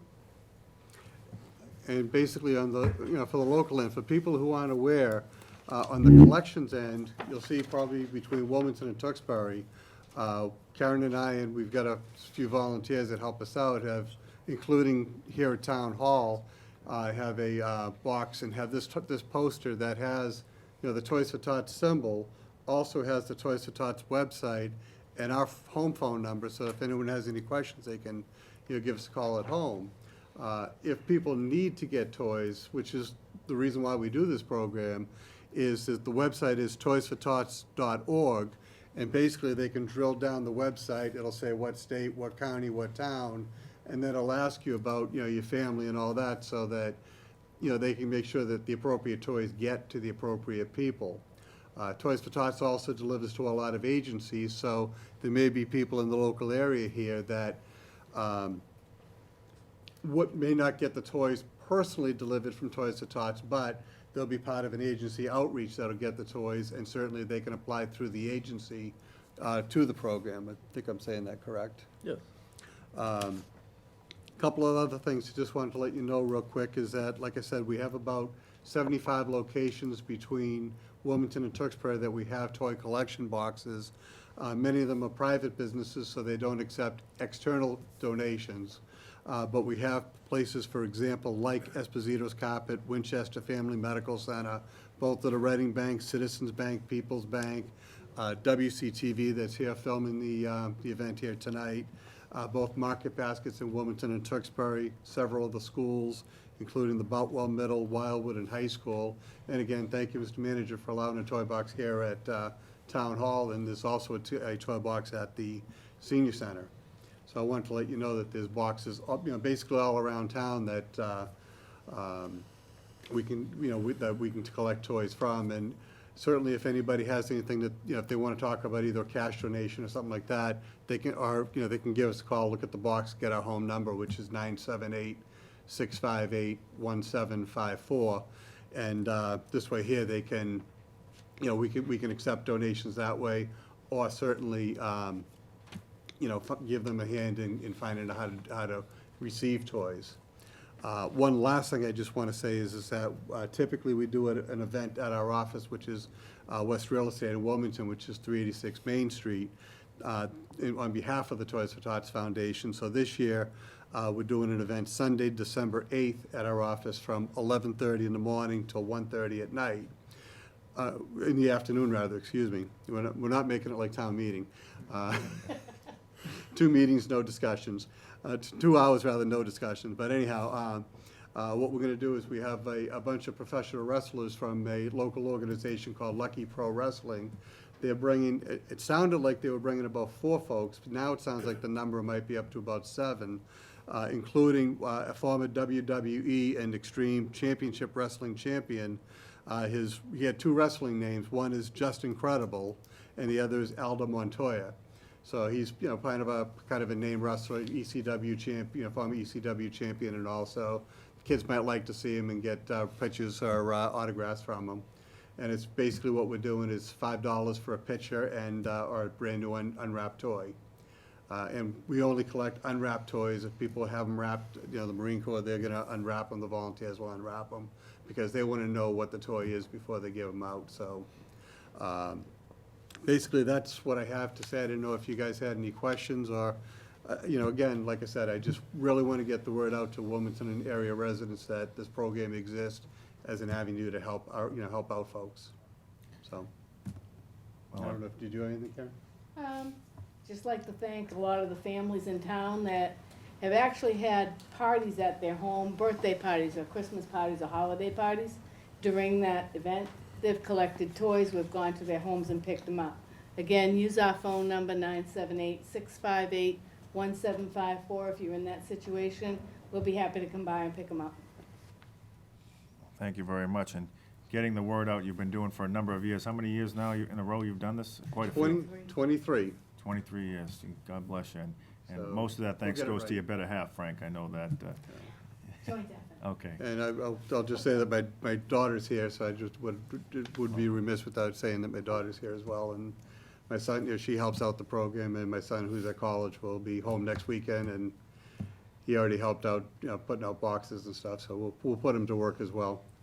Well, we really appreciate your entire family's efforts here, year in and year out, for the citizens of the town, specifically the kids. We want to thank Lance Corporal for being here, and again, we appreciate your service. Lance Corporal, may I ask where you're from? From Wakefield. From Wakefield, all right, awesome. I think last year we had somebody from Texas, if I recall, was down south somewhere, but we hope that all of your travels and your future missions will be as safe as Wilmington Town Hall here tonight, so. We'll open it up to members who have comments or questions. I just Skyra? want to thank Lance Corporal for your service. Thank you for what you're doing, and thank you for what you do on behalf of the children that are in need to be happy at Christmas time. And Frank and Karen, 23 years, outstanding work, and on behalf of the kids in Wilmington, Tewksbury, and the surrounding communities, we can't thank you enough for all of the time and commitment that you and your family have put forward on this effort. Thank you. Yeah, Mr. just McCoy? real quick, to just echo what Mr. Kyra said, we really appreciate you, soldier, giving your time to our country. We really appreciate that. And I thought I saw Frank trying to say something, I but was no. just gonna ask if I had a Oh, pen you and went to a- Beverly? and All a- right, I thought I to was Bev getting also. two, but all right, that's fine, I'm sorry. And once again, I'd like to thank the West family. Folks always step up to the plate to do it every year, and thank you so much.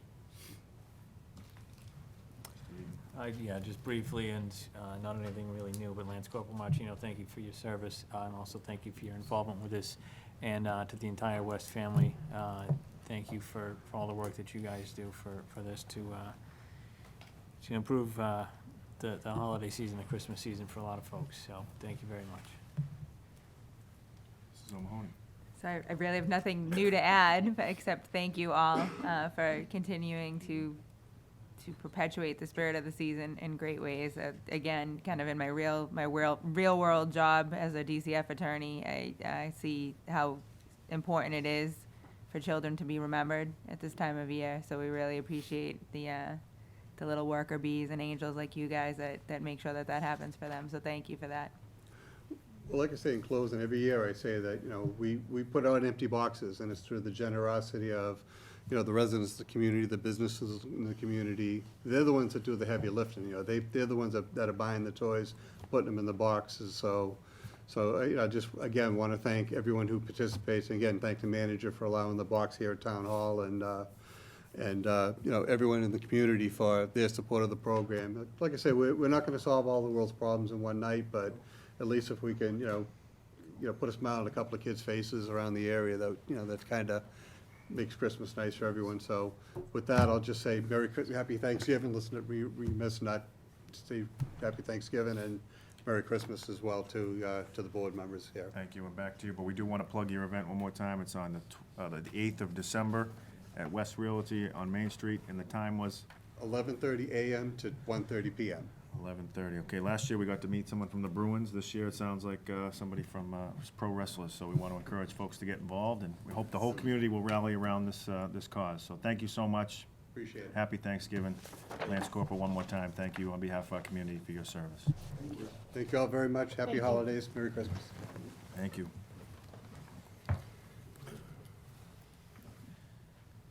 And last but not least, final appointment is with Officer Dan Furbush from the Wilmington Police Department regarding another wonderful Christmas event.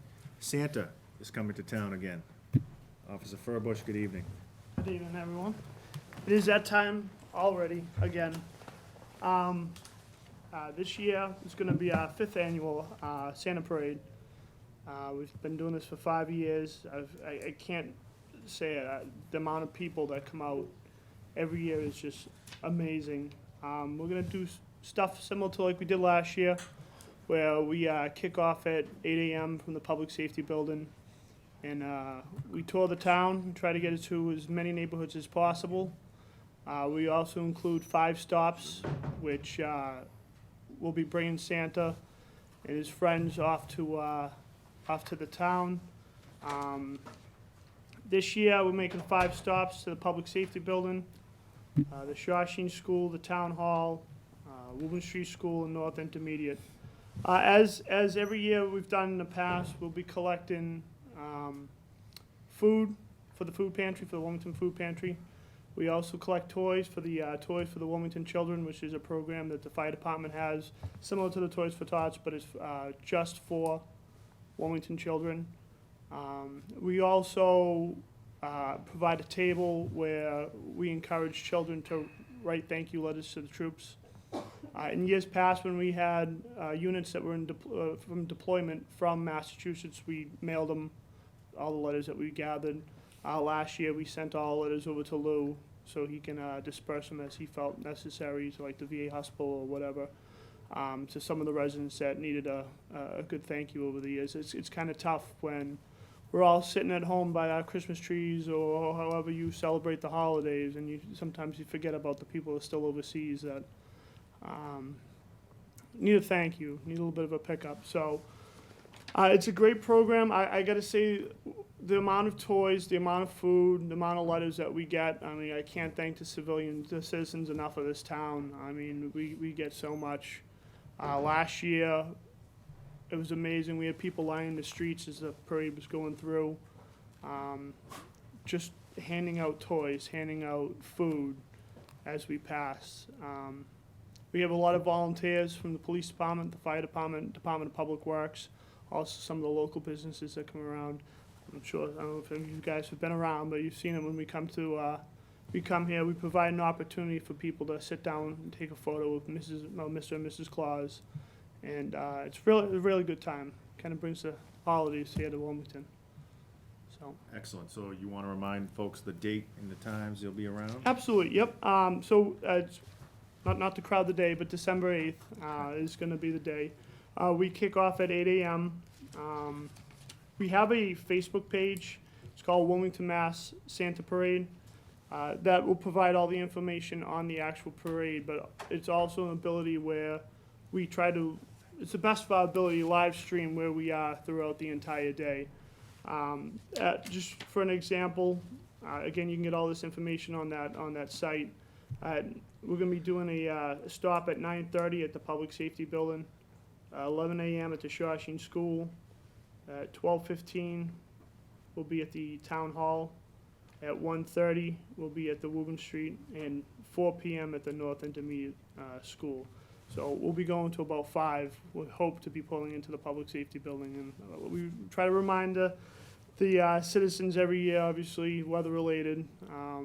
We fought through the snow one year. It actually made for a magical time, but we'll try to keep on time, and we'll truck through whatever we can. So welcome everyone to come by and visit us. So if not, stand outside when we drive by and give us a wave.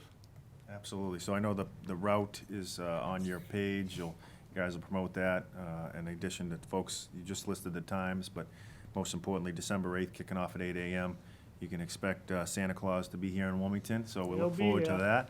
There's also the town choir that posted it, and there's other Facebook pages like the Wilmington Community Board and such like that. You can follow it as well. So I've heard of those, yes. I hope so.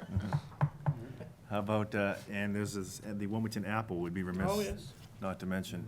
we thank you for that. Probably on already, right? And anybody have any comments, Officer Furbush? Just thank you for what you do on behalf of the residents of Wilmington. 5 years and going strong, just awesome. The smiles that you bring to the children, so Thank you. thank you. Thank you. Just go right down the road once again, like my colleague Mr. Kyra said, we appreciate everything that the police department, especially what you do, bringing it to the forefront. And it's obvious a lot of other folks other than you, and it really means a lot. Thank you. Yeah, just briefly, Officer Furbish, I feel like every time we talk, it's about another initiative that you're doing to engage the community, and I think that this is an excellent one. I know, as the father of a 3-year-old who, last year as a 2-year-old, was so excited to watch Santa drive right by our house. She's, I'm sure, gonna be just as excited this year too. So, I think this is a great thing that you do. I know we've followed the Facebook page last year as you guys kind of updated what neighborhoods you were in, so we kind of had an ability to figure out when nap time was gonna happen. So we do appreciate that, so thank you and great work once again. Thank you. Yeah, just to echo what everyone else has been saying, I loved watching it on Facebook last year. I loved watching all the pictures popping up. This year, it actually, it is going to be a busy day. It's also the last day of the Festival of Trees, so my hope is we'll get the crowd to go down and see if, when you guys pass Middlesex Ave or the common area, that we'll be able to come out and see the parade as well, because I think it is special. My kids, we were kind of stalking you one year, I think following the parade around town just to try to catch up to it. So it's wonderful when you can engage the community and for fun things like this, and we appreciate that. And Thank it you. definitely continues to perpetuate the spirit that we're trying to capture this season. Thank you. No doubt about it. Mr. Hull? Just another example of the police department going the extra mile, so to speak, and certainly Officer Furbush between this program and the program that was talked about a short time ago with the new cadets. Thank you very much. Thank you. Yeah, They'll be so- there at the stop. I had all the stops, by the way. Wilmington We're putting them to Explorers. work. All right. So we thank you and the police department, fire department, DPW. We look forward to it. I know my daughters are excited, and hopefully all the children will have a great day, and it'll be a great day for our community with so many wonderful events going on. This is just another example, so we really appreciate your work. Thank you very Happy much. Thanksgiving to you. You as well, guys. Okay. Have a good night. Thank you. Okay, lastly, if we don't mind, if we could just take a photo with Lance Corporal and the West family with the certificate. I know this is tradition, we normally get a photo here for the media. Don't mind joining?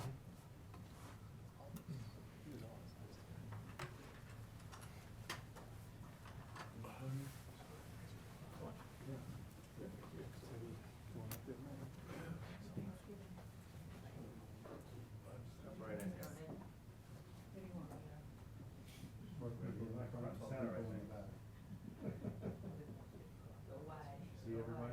You can reach over me. Associated Press, they would give each other. On 3. 1, 2, 3. 1, 2, 3. Thanks again, appreciate you. Thanks so much. Happy Thanksgiving. Okay, thanks so much.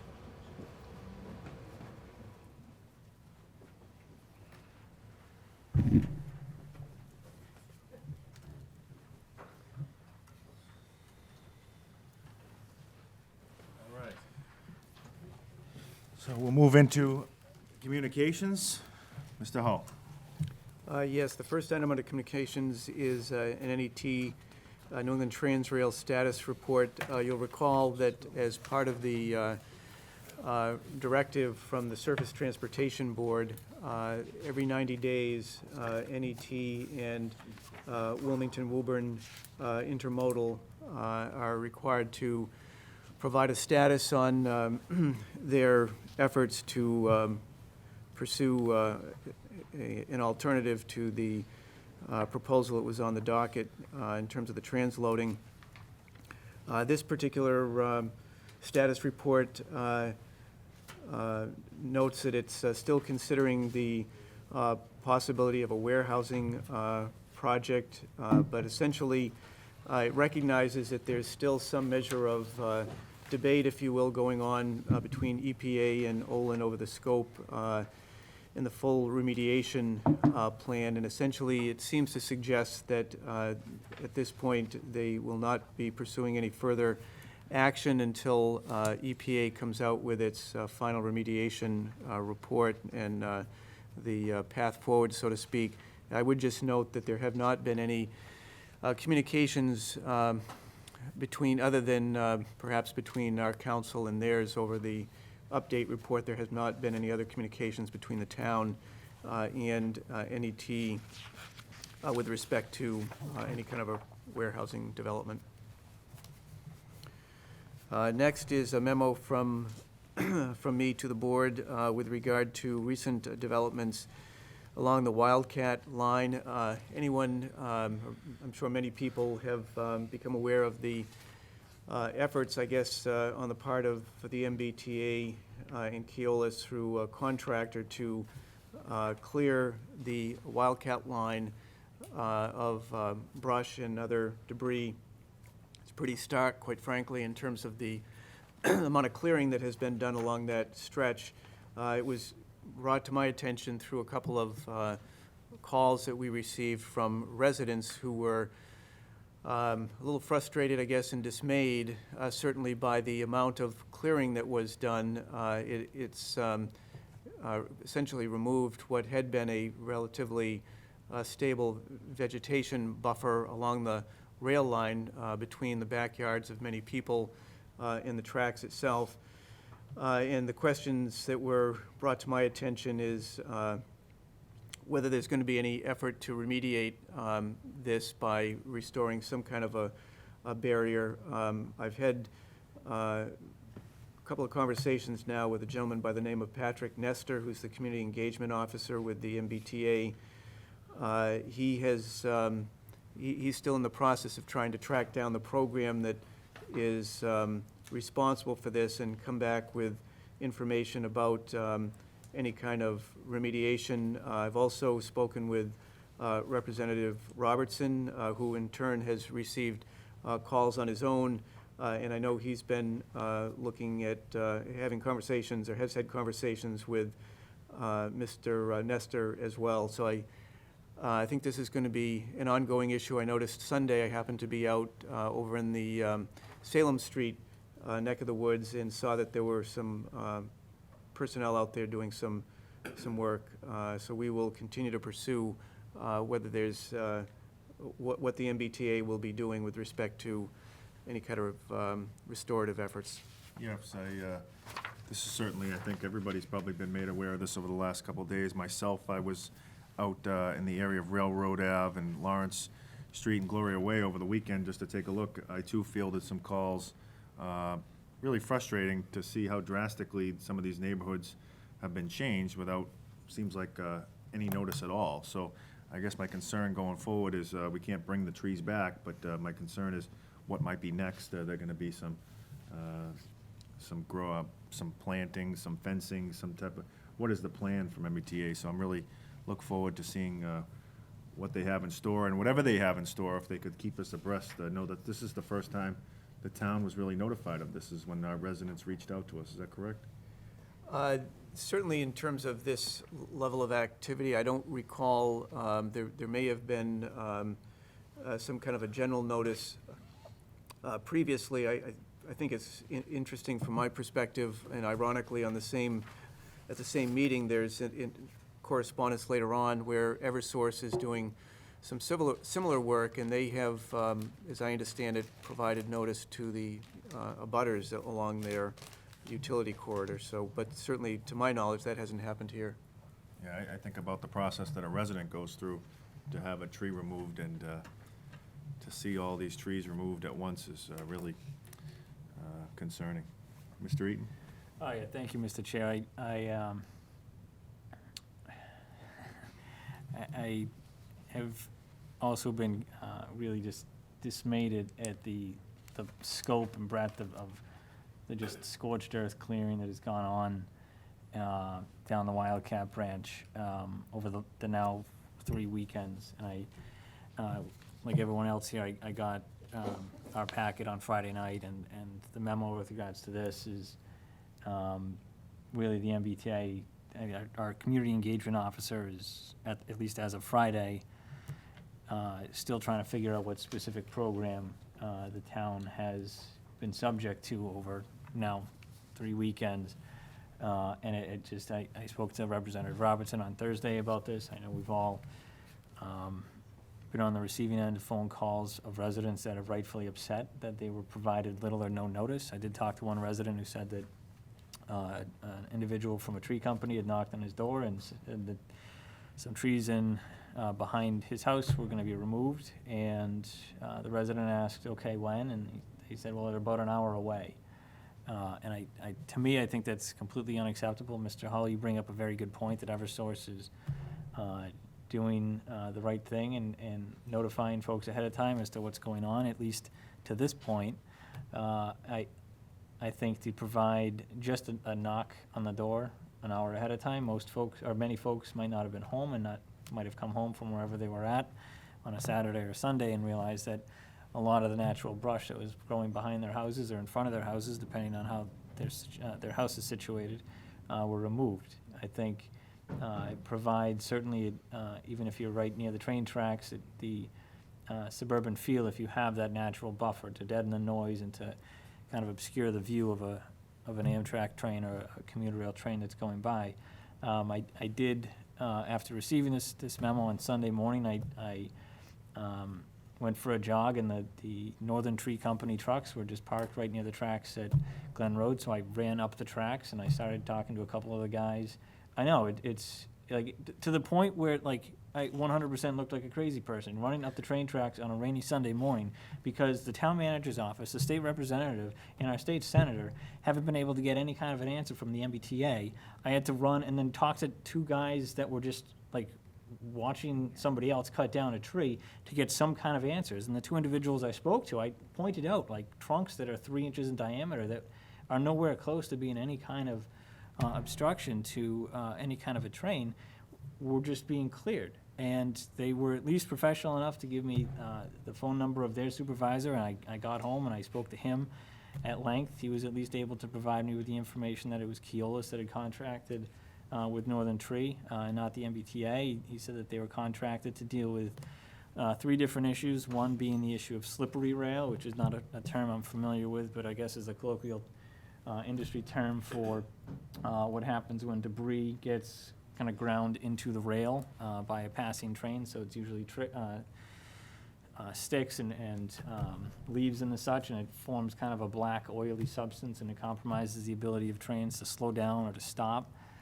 There's also, for folks like myself that have the pleasure of riding the commuter rail on a daily basis, they're installing a PTC system. It's positive train control, which is a system that they are installing and implementing that would help detect whether there was a train-on-train collision or other kind of incident, and it would have the ability to stop or slow down other trains so as to prevent or mitigate a disaster. But some of the clearing that's been done is to make sure that that PTC program or the PTC infrastructure is not at risk of an outage because of a falling limb, and also to remove tree failures. Now, they have apparently the authority to remove trees that are within 33 feet of the center of the track. So that goes into a lot of folks' backyards, whether it's the property line or it's kind of the unofficial property line by what's used. I think, Mr. Chair, you had mentioned it's the process that residents go through. I know for myself, just under 2 years ago, I had a limb from a tree fall and crush my deck. And because that, the rest of the tree remained standing, but it was certainly, there was a lot of insect damage. I had to have the conservation agent out to take a look at it, who told me I had to go in front of the Conservation Commission to get a permit, so I had to take a number of pictures of the tree. I'd ask my neighbor, who was very pleasant, to just write a letter that said that she supported that tree coming down. I had to send a copy of the application not only to the Conservation Commission, but also the Department of Environmental Protection. And then I had to appear in front of the Conservation Commission and plead my case.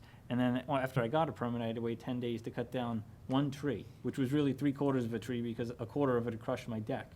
And for residents in town to not receive any sort of notice that this was happening at all, with the exception of maybe a knock on the door if they were home on a weekend, an hour before trees were gonna start to get cleared, I think is completely unacceptable. It's unfortunately customer service on point for Keolis this they really didn't care what folks thought. And again,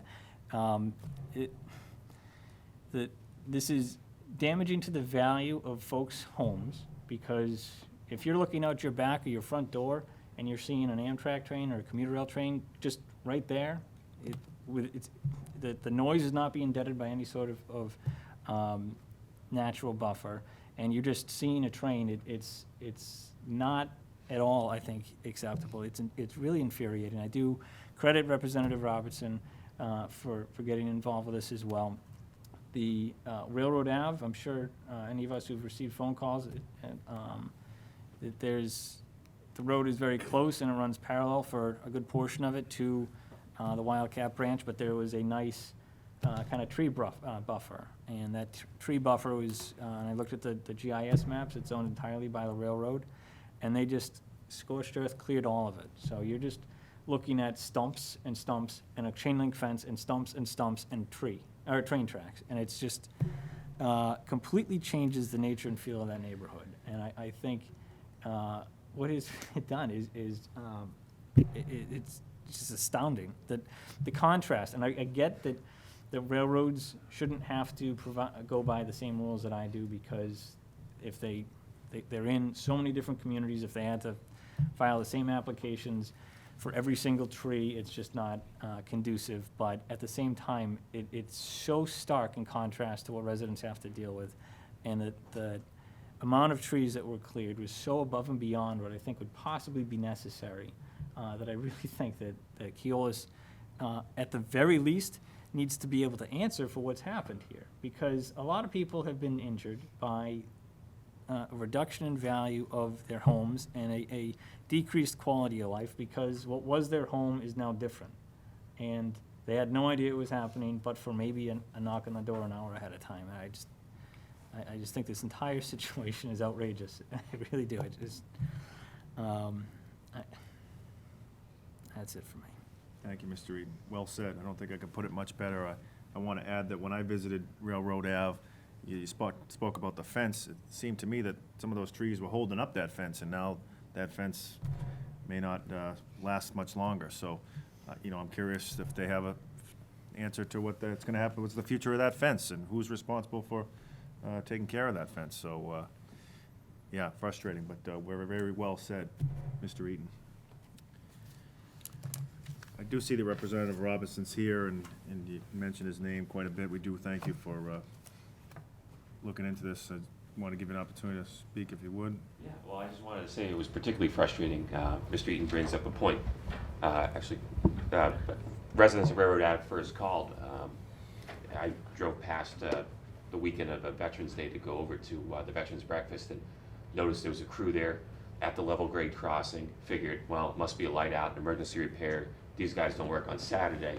And then later that week, they got a haircut like we've never seen. So Mr. Nestor, who's been in communications with the town manager, picked up. And I said, well, what's going on out there? I've got more calls about this than just about any other issue. And most frustrating from the MBTA representative was, well, I don't quite know. Well, begs the question, why don't we know? Why is there no master list for this project? And as apologetic as Mr. Nestor was, realize now there's confusion between a T-Bless project, a Keolis-Bless project, or perhaps a subcontractor that was bid out, and that there was no one central master list to consult. So I can confirm today, as of 4 o'clock, the MBTA was calling people who called my office personally. Mr. Nestor was reaching out, explaining to residents, and I confirmed it independently that he has. Mr. Eaton touched upon the 3 things that they're doing, which is the positive train control, which is a federal mandate, some sensitive equipment, but not necessarily requiring the breadth of the trees removed for it. preventing slippery rail, and then lastly, just preventing general tree breakages or foliage failures.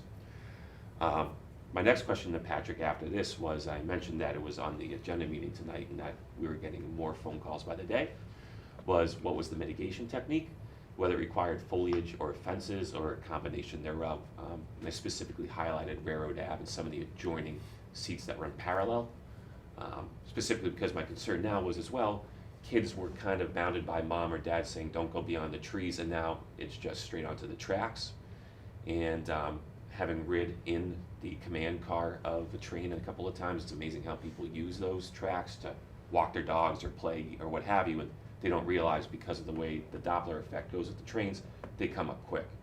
So the MBTA is aware, they're putting up fences, but when I asked what style of fences are they gonna be as ugly to look at now as barren stumps in a wasteland, I was told I need a couple days to see what our mitigation is.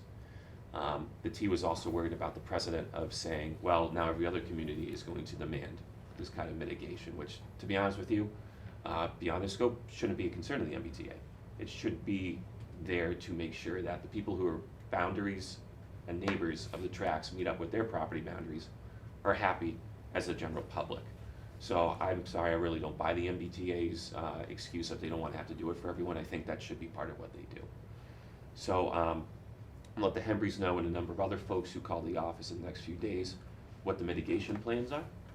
I apologize for the frustratingly slow response time of the MBTA, even though they're accountable to us.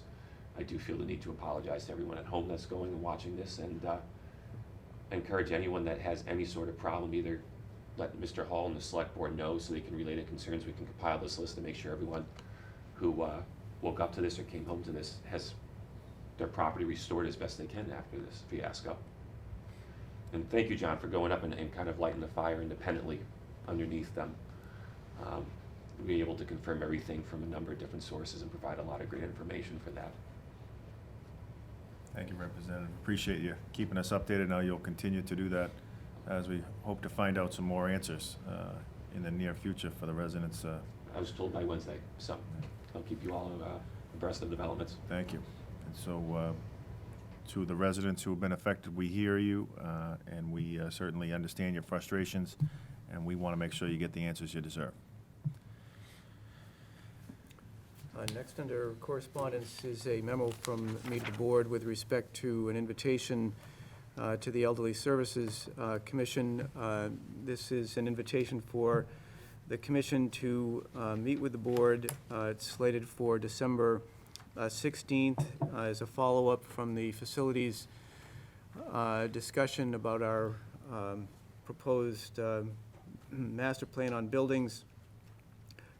In discussions with Terry Marciello, the Elderly Services Director, she's indicated to me that the commission is and has had discussions more recently here about what they believe the shortcomings are to the existing the Buzzell Senior Center and some of the features that they believe are necessary in a new building, and it's my understanding that they are planning to present that to the board at your meeting on the 16th.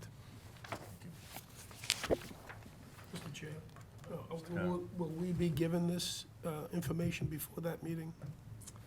I can check with Terry. I'm not sure exactly how they, whether they plan to present a document in advance, but I'll confirm.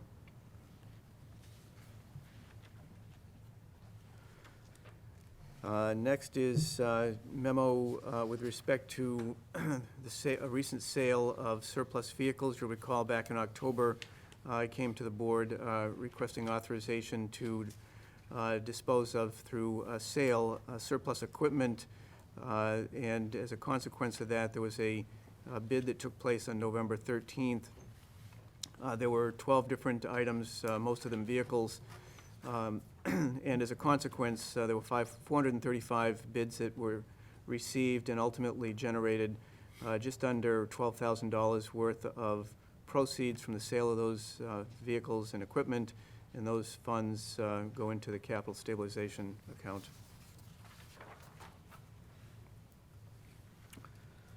Next is correspondence that I referenced earlier. Eversource is doing some similar type of work to their utility corridor in terms of providing more ready access. And there are three communities that are most immediately impacted: Burlington, Woburn, and Wilmington. The Wilmington section is along portions of Chestnut Street, Main Street, Old Main Street, and Border Ave. The work includes mowing, grading, compacting, and laying gravel.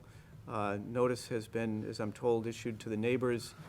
Weather permitting, they expect to have the work completed by January of 2020. And for questions, people can contact them via email at projectinfo@eversource.com or calling 1-800-793-2202. Their hours of work, Monday to Friday, 7 a.m. to 6 p.m., and Saturdays, 8 to 6 p.m. Very nice of them to be so transparent. And then with respect to correspondence from Comcast, this is an annual notice that comes out from them advising about rate adjustments and the various services they provide.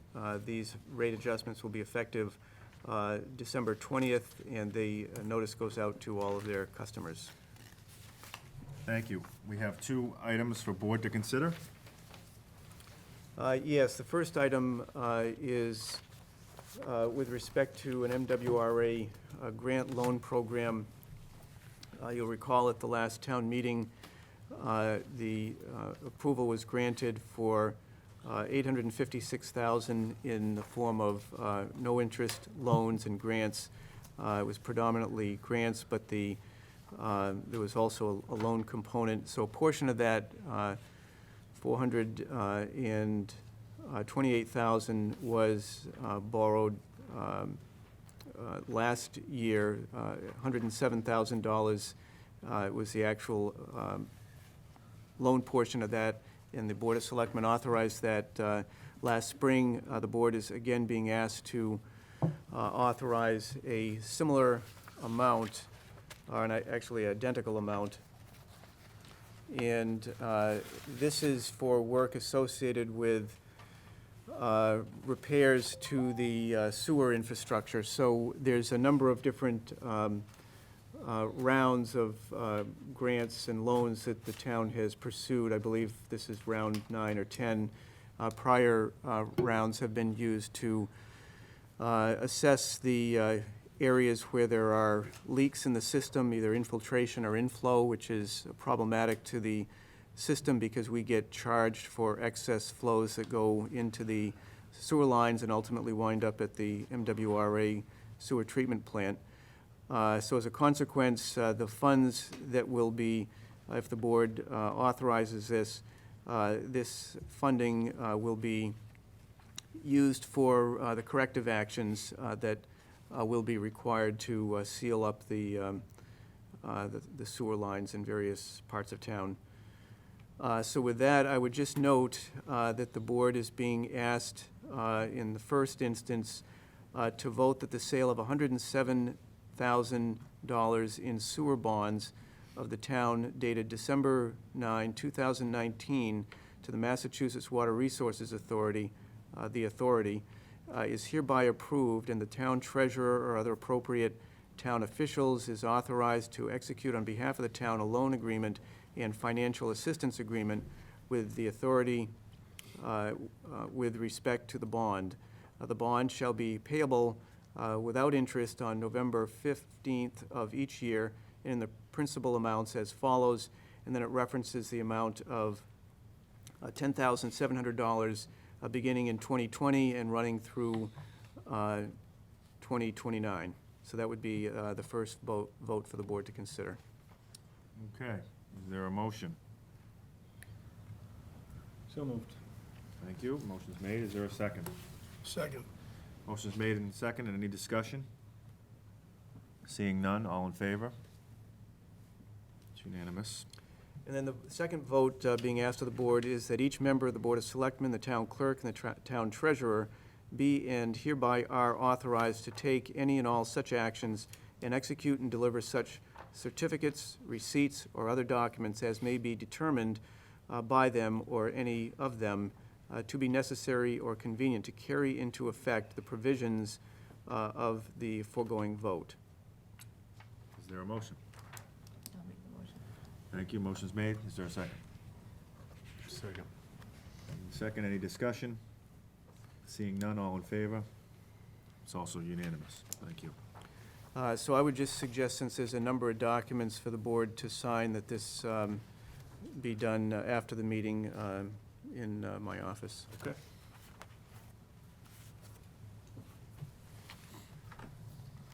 Final board to consider. The next board to consider involves a request, it's a joint request from School Superintendent Glenn Brand and myself to pursue preparation of statements of interest. So you'll recall some of the discussions around the school facilities. Clearly, the Wildwood School has been identified as a focal point with respect to the schools. There was a conference call that was held a couple of weeks ago. Glenn and I had talked about asking a representative from Doran Whittier, who happened to be our architect on the high school project, and they're very familiar with the MSBA grant program, requested that they participate in a conference call to provide us with some information about how the SOIs are used and how we might move forward with respect to the schools. So as a consequence, Lee Dorr, who's a principal at Doran Whittier, was involved in the call along with George Hooper, Brian Perry, Selectman Kyra, and myself, in addition to Glenn Brand and members of his team. And long and the short of it is, really there are two options. One would be to file a statement of interest specifically on the Wildwood School. The drawbacks to that are that if it's approved, it would be essentially restricted to either rehab or essentially new construction of the Wildwood School. The other approach that was recommended by Mr. Dorr was that the town pursue statements of interest on each of the 6 elementary schools and identify the Wildwood School as the priority. By doing that, it provides a greater level of flexibility, because if it turns out, since at this point in time it's really not clear from the town's perspective whether grade consolidation or reconfiguration should happen, by pursuing SOIs on each of the buildings, there's that flexibility to determine that at a later point if we get into the program. Just by, in terms of the challenge to get into the program, it was noteworthy that in 2019, rather, the most recent time for which these applications were submitted, there were 111 applications by communities to get their schools into the program, and only 13 made it. So it's not uncommon for a community to submit an SOI and be rejected, in some cases multiple times. But the point of this effort tonight is to essentially seek the board's vote to give us the green light to prepare these SOIs. They are fairly extensive documents. Essentially, it's providing information about the maintenance of the buildings, the condition of the buildings, at fairly detailed level, and also programmatically identifying the educational programming that goes on in each of those schools. So I'm requesting tonight that the board authorize us to go forward with preparation of the SOIs, and then there would be a subsequent request made when these SOIs are completed, that the board authorize the submission of the SOIs. So these statements of interest are due in April. So between now and then, if with the board's blessing, George Hooper Glenn Brand and his folks and others will begin to prepare these documents. And so, I just want to be really clear that if the board votes to pursue doing this, that we're not prioritizing any project ahead of any other. This is simply an opportunity for us to get a bite at the apple, if you will, of reimbursement. If we go back to 2011 and when we started thinking about a high school, we submitted a letter for the new high school years in advance, just so we would have the opportunity to be reimbursed the millions of dollars that we eventually were. And if there was such thing as a senior center building authority, we'd be applying to that as well for reimbursement, or a town hall reimbursement program, or a fire station reimbursement program, we'd be applying to those. Unfortunately, there aren't, but in my opinion, we'd be foolish not to apply to try to get some reimbursement for down the line, and it's my understanding it could take 5 to 7 years. That's right, and I think that really speaks to the heart of the issue here, is that, unlike other projects that are non-school related, in many cases, there is not other funding sources available, and so the timeline from actually getting approval at town meeting to actually going through design and construction and getting shovels in the ground is much shorter. But best case scenario here is if the town was to file these statements of interest in April and obtain approval on the first round, which is, question mark, it still is going to take somewhere in the neighborhood of 5 to 7 years by the time everything is completed to get a school. So in the meantime, I think there will be other work done in pursuit of other facilities. That's not to say that we're going to wait now 5 to 7 years to do Project 2. And also, it's worth noting that it's free to submit a letter of interest. So It's only time important. and effort. Can I ask a question, Mr. Chairman? You're looking for a vote tonight, I'm taking it. What about the school committee? Have they supported this? I Yeah, haven't that's a heard good anything point. about So in talking to Superintendent Brand, obviously this document was signed off on by both of us. He will be bringing the same, making the same proposal to the school committee at their next meeting. So December 4th. the expectation or the hope is that with the mutual sign-off, so to speak, by both committees, that we will begin to prepare the documents. Just another question. What happens if, in a perfect world, we submit this and they decided to okay all 6 schools? I mean, I'm not saying that's gonna happen. I know that's wishful, well, I'm not saying wishful thinking, but what happens if something like that happened, then what would happen? I Yeah, what don't would believe happen to- that what would happen? they're going to approve more than one school in any given year from a given community. I mean, it's just so, the amount of money is so limited versus the demand that best case scenario, I think, is that one gets approved. Okay, thank you. All right, so is there a motion? I'll make that motion that we approve the beginning to submit a statement of interest. Okay, motion's made. Town manager. Thank you. I'll second the motion, and I just wanted to note, I appreciate Mr. Hull's explanation, because when I first read this, my initial concern was, oh, now we're asking for 6 new schools when we have so many other needs in town, but when you specified in the recommendation that this really is just to afford us the opportunity to explore consolidation, and things along those lines, I think, I want to make sure that that's clear, that we're not looking for 6 new schools. We're looking to hopefully free up some resources. If consolidation makes sense, which it seems like from the master planning committee meeting that we had, that's definitely a possibility, to help assist in the needs of the schools. It also frees up resources for other needs of the town. So I appreciate you spelling that out in this, and I just wanted to note that we're not asking for 6 new schools, but by asking them to consider 6 proposals, we might have the opportunity to consolidate and do other things that make sense down the road.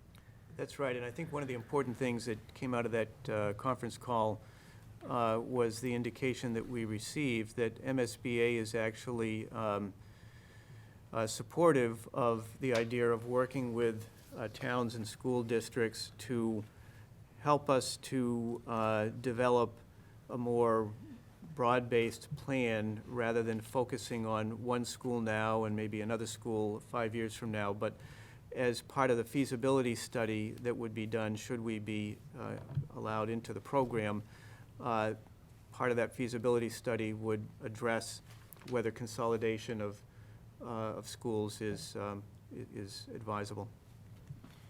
One more point, Mr. Chairman. I'm all favor sending the application in, but I'm not making a commitment to any of it.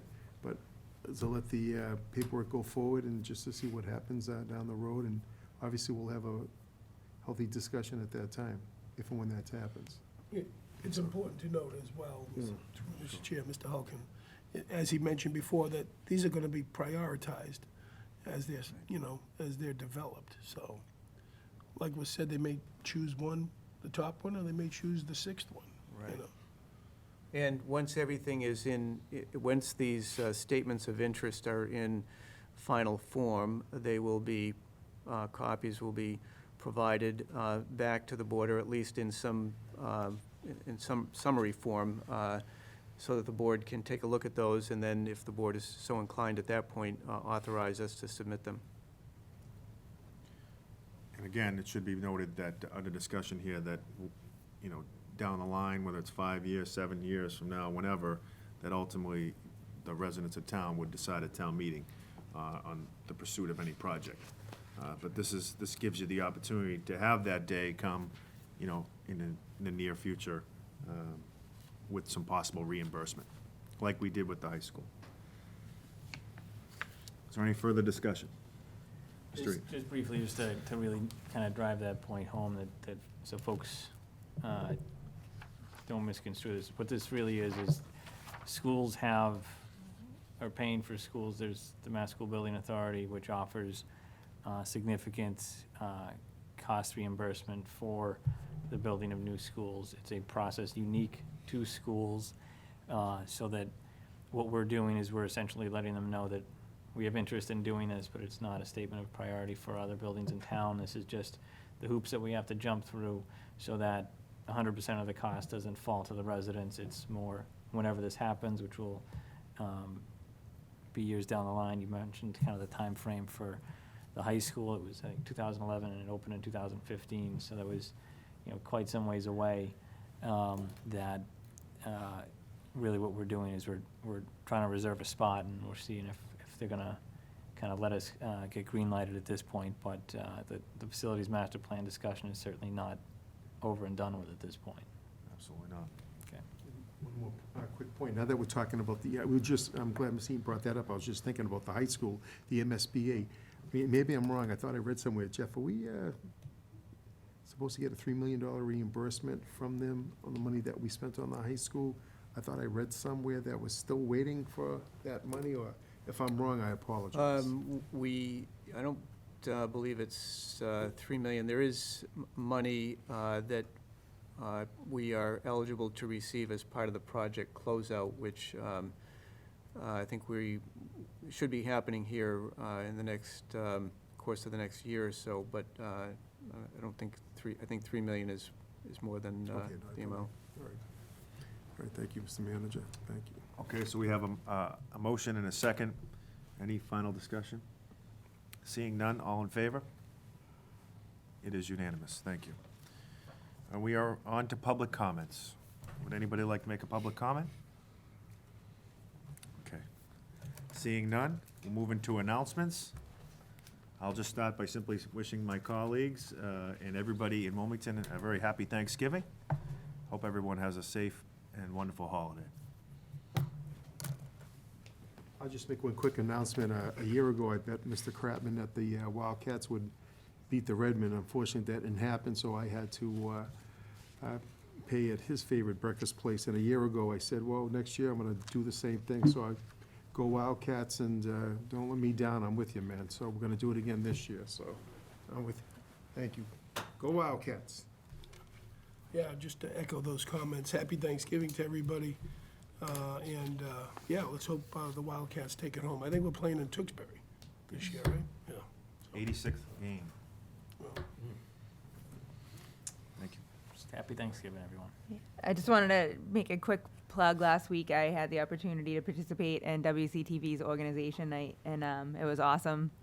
And I would just encourage people to watch it because there was 15 different local organizations that were talking about all the great things that are going to be happening. We heard tonight a few examples with Toys for Tots and what the police are doing with the Santa Parade, but there's so many great events coming around this holiday season that I hope everyone can get out and support them all. The tree lighting and the Festival of Trees and Hardin Tavern party. There's just a lot going on in town that are happy events, so hopefully people will take the time to learn about them and get out there and participate. And I look forward to seeing you guys all there.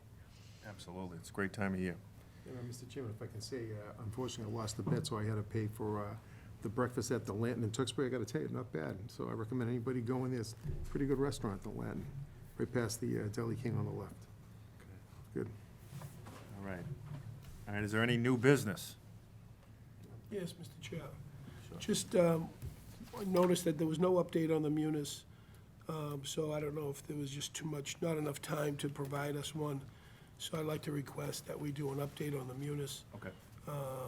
There was, in particular, it was appropriation of $1 million, and I want to see where we're at that point in time. And if you could also advise us, did the town hire Clifton Larson, which was appropriated $25,000 to execute the charts of accounts?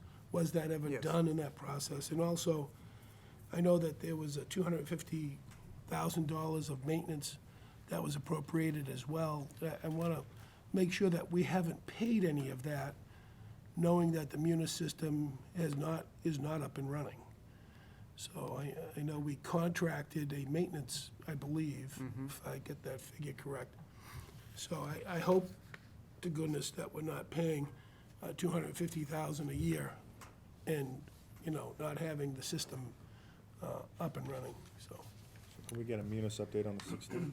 Yes, the finance director, town accountant, actually was meeting this past week. I think there were 3 days of meetings with representatives from Munis, I believe Clifton Larson as well. And so I did speak with him about this, and the plan is to have that for the board on the 16th. Thank you. New business?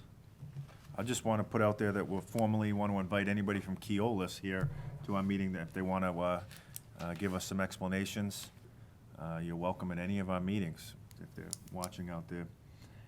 Otherwise, Mr. Eaton might track you down on the rail one day. In his jogging clothes. Yeah, I'll be 20 to 30 minutes late.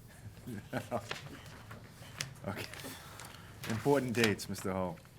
Yes, continuing through December 6th is the curbside collection of yard waste. November 27th is another brush drop-off, Old Main Street, 8 a.m. to 2 p.m. Town offices are closed on November 28th for Thanksgiving, and then the following day on the 29th. Brush drop-off on November 30th, Old Main Street, 9 a.m. to 4 p.m. On December 4th, another brush drop-off, Old Main Street, 8 a.m. to 2 p.m. December 4th is the next Ice Rink and Recreation Facility Committee meeting, Town Hall Auditorium, 7 p.m. December 5th is the Santa's Workshop, Town Hall, Room 9, 6 p.m. to 7:30 p.m. December 7th is a brush drop-off, Old Main Street, 9 a.m. to 4 p.m. December 7th, Christmas tree lighting, Town Common, 4 p.m. December 7th and 8th is the Festival of Trees at Villanova Hall. December 8th, Santa Run, as previously noted, 8 a.m. to 4 p.m. December 8th, Holiday Social, Hardin Tavern, 1 p.m. to 4 p.m. December 16th, the next Selectmen's meeting here, Room 9, 7 p.m. December 24th, town offices are closed. December 25th, Christmas Day, actually closed at noon, I'm sorry, closed at noon on the 24th. The 25th, offices are closed, Christmas Day. January 1st, New Year's Day, offices are closed. January 9th is the next Economic Development Committee meeting, Room 9, 7 p.m. And then the 13th is another Board of Selectmen's meeting, Room 9, 7 p.m. Okay, with that, is there a motion to adjourn? So moved. Second. All in favor? It's unanimous. Good night, and happy Thanksgiving, everyone.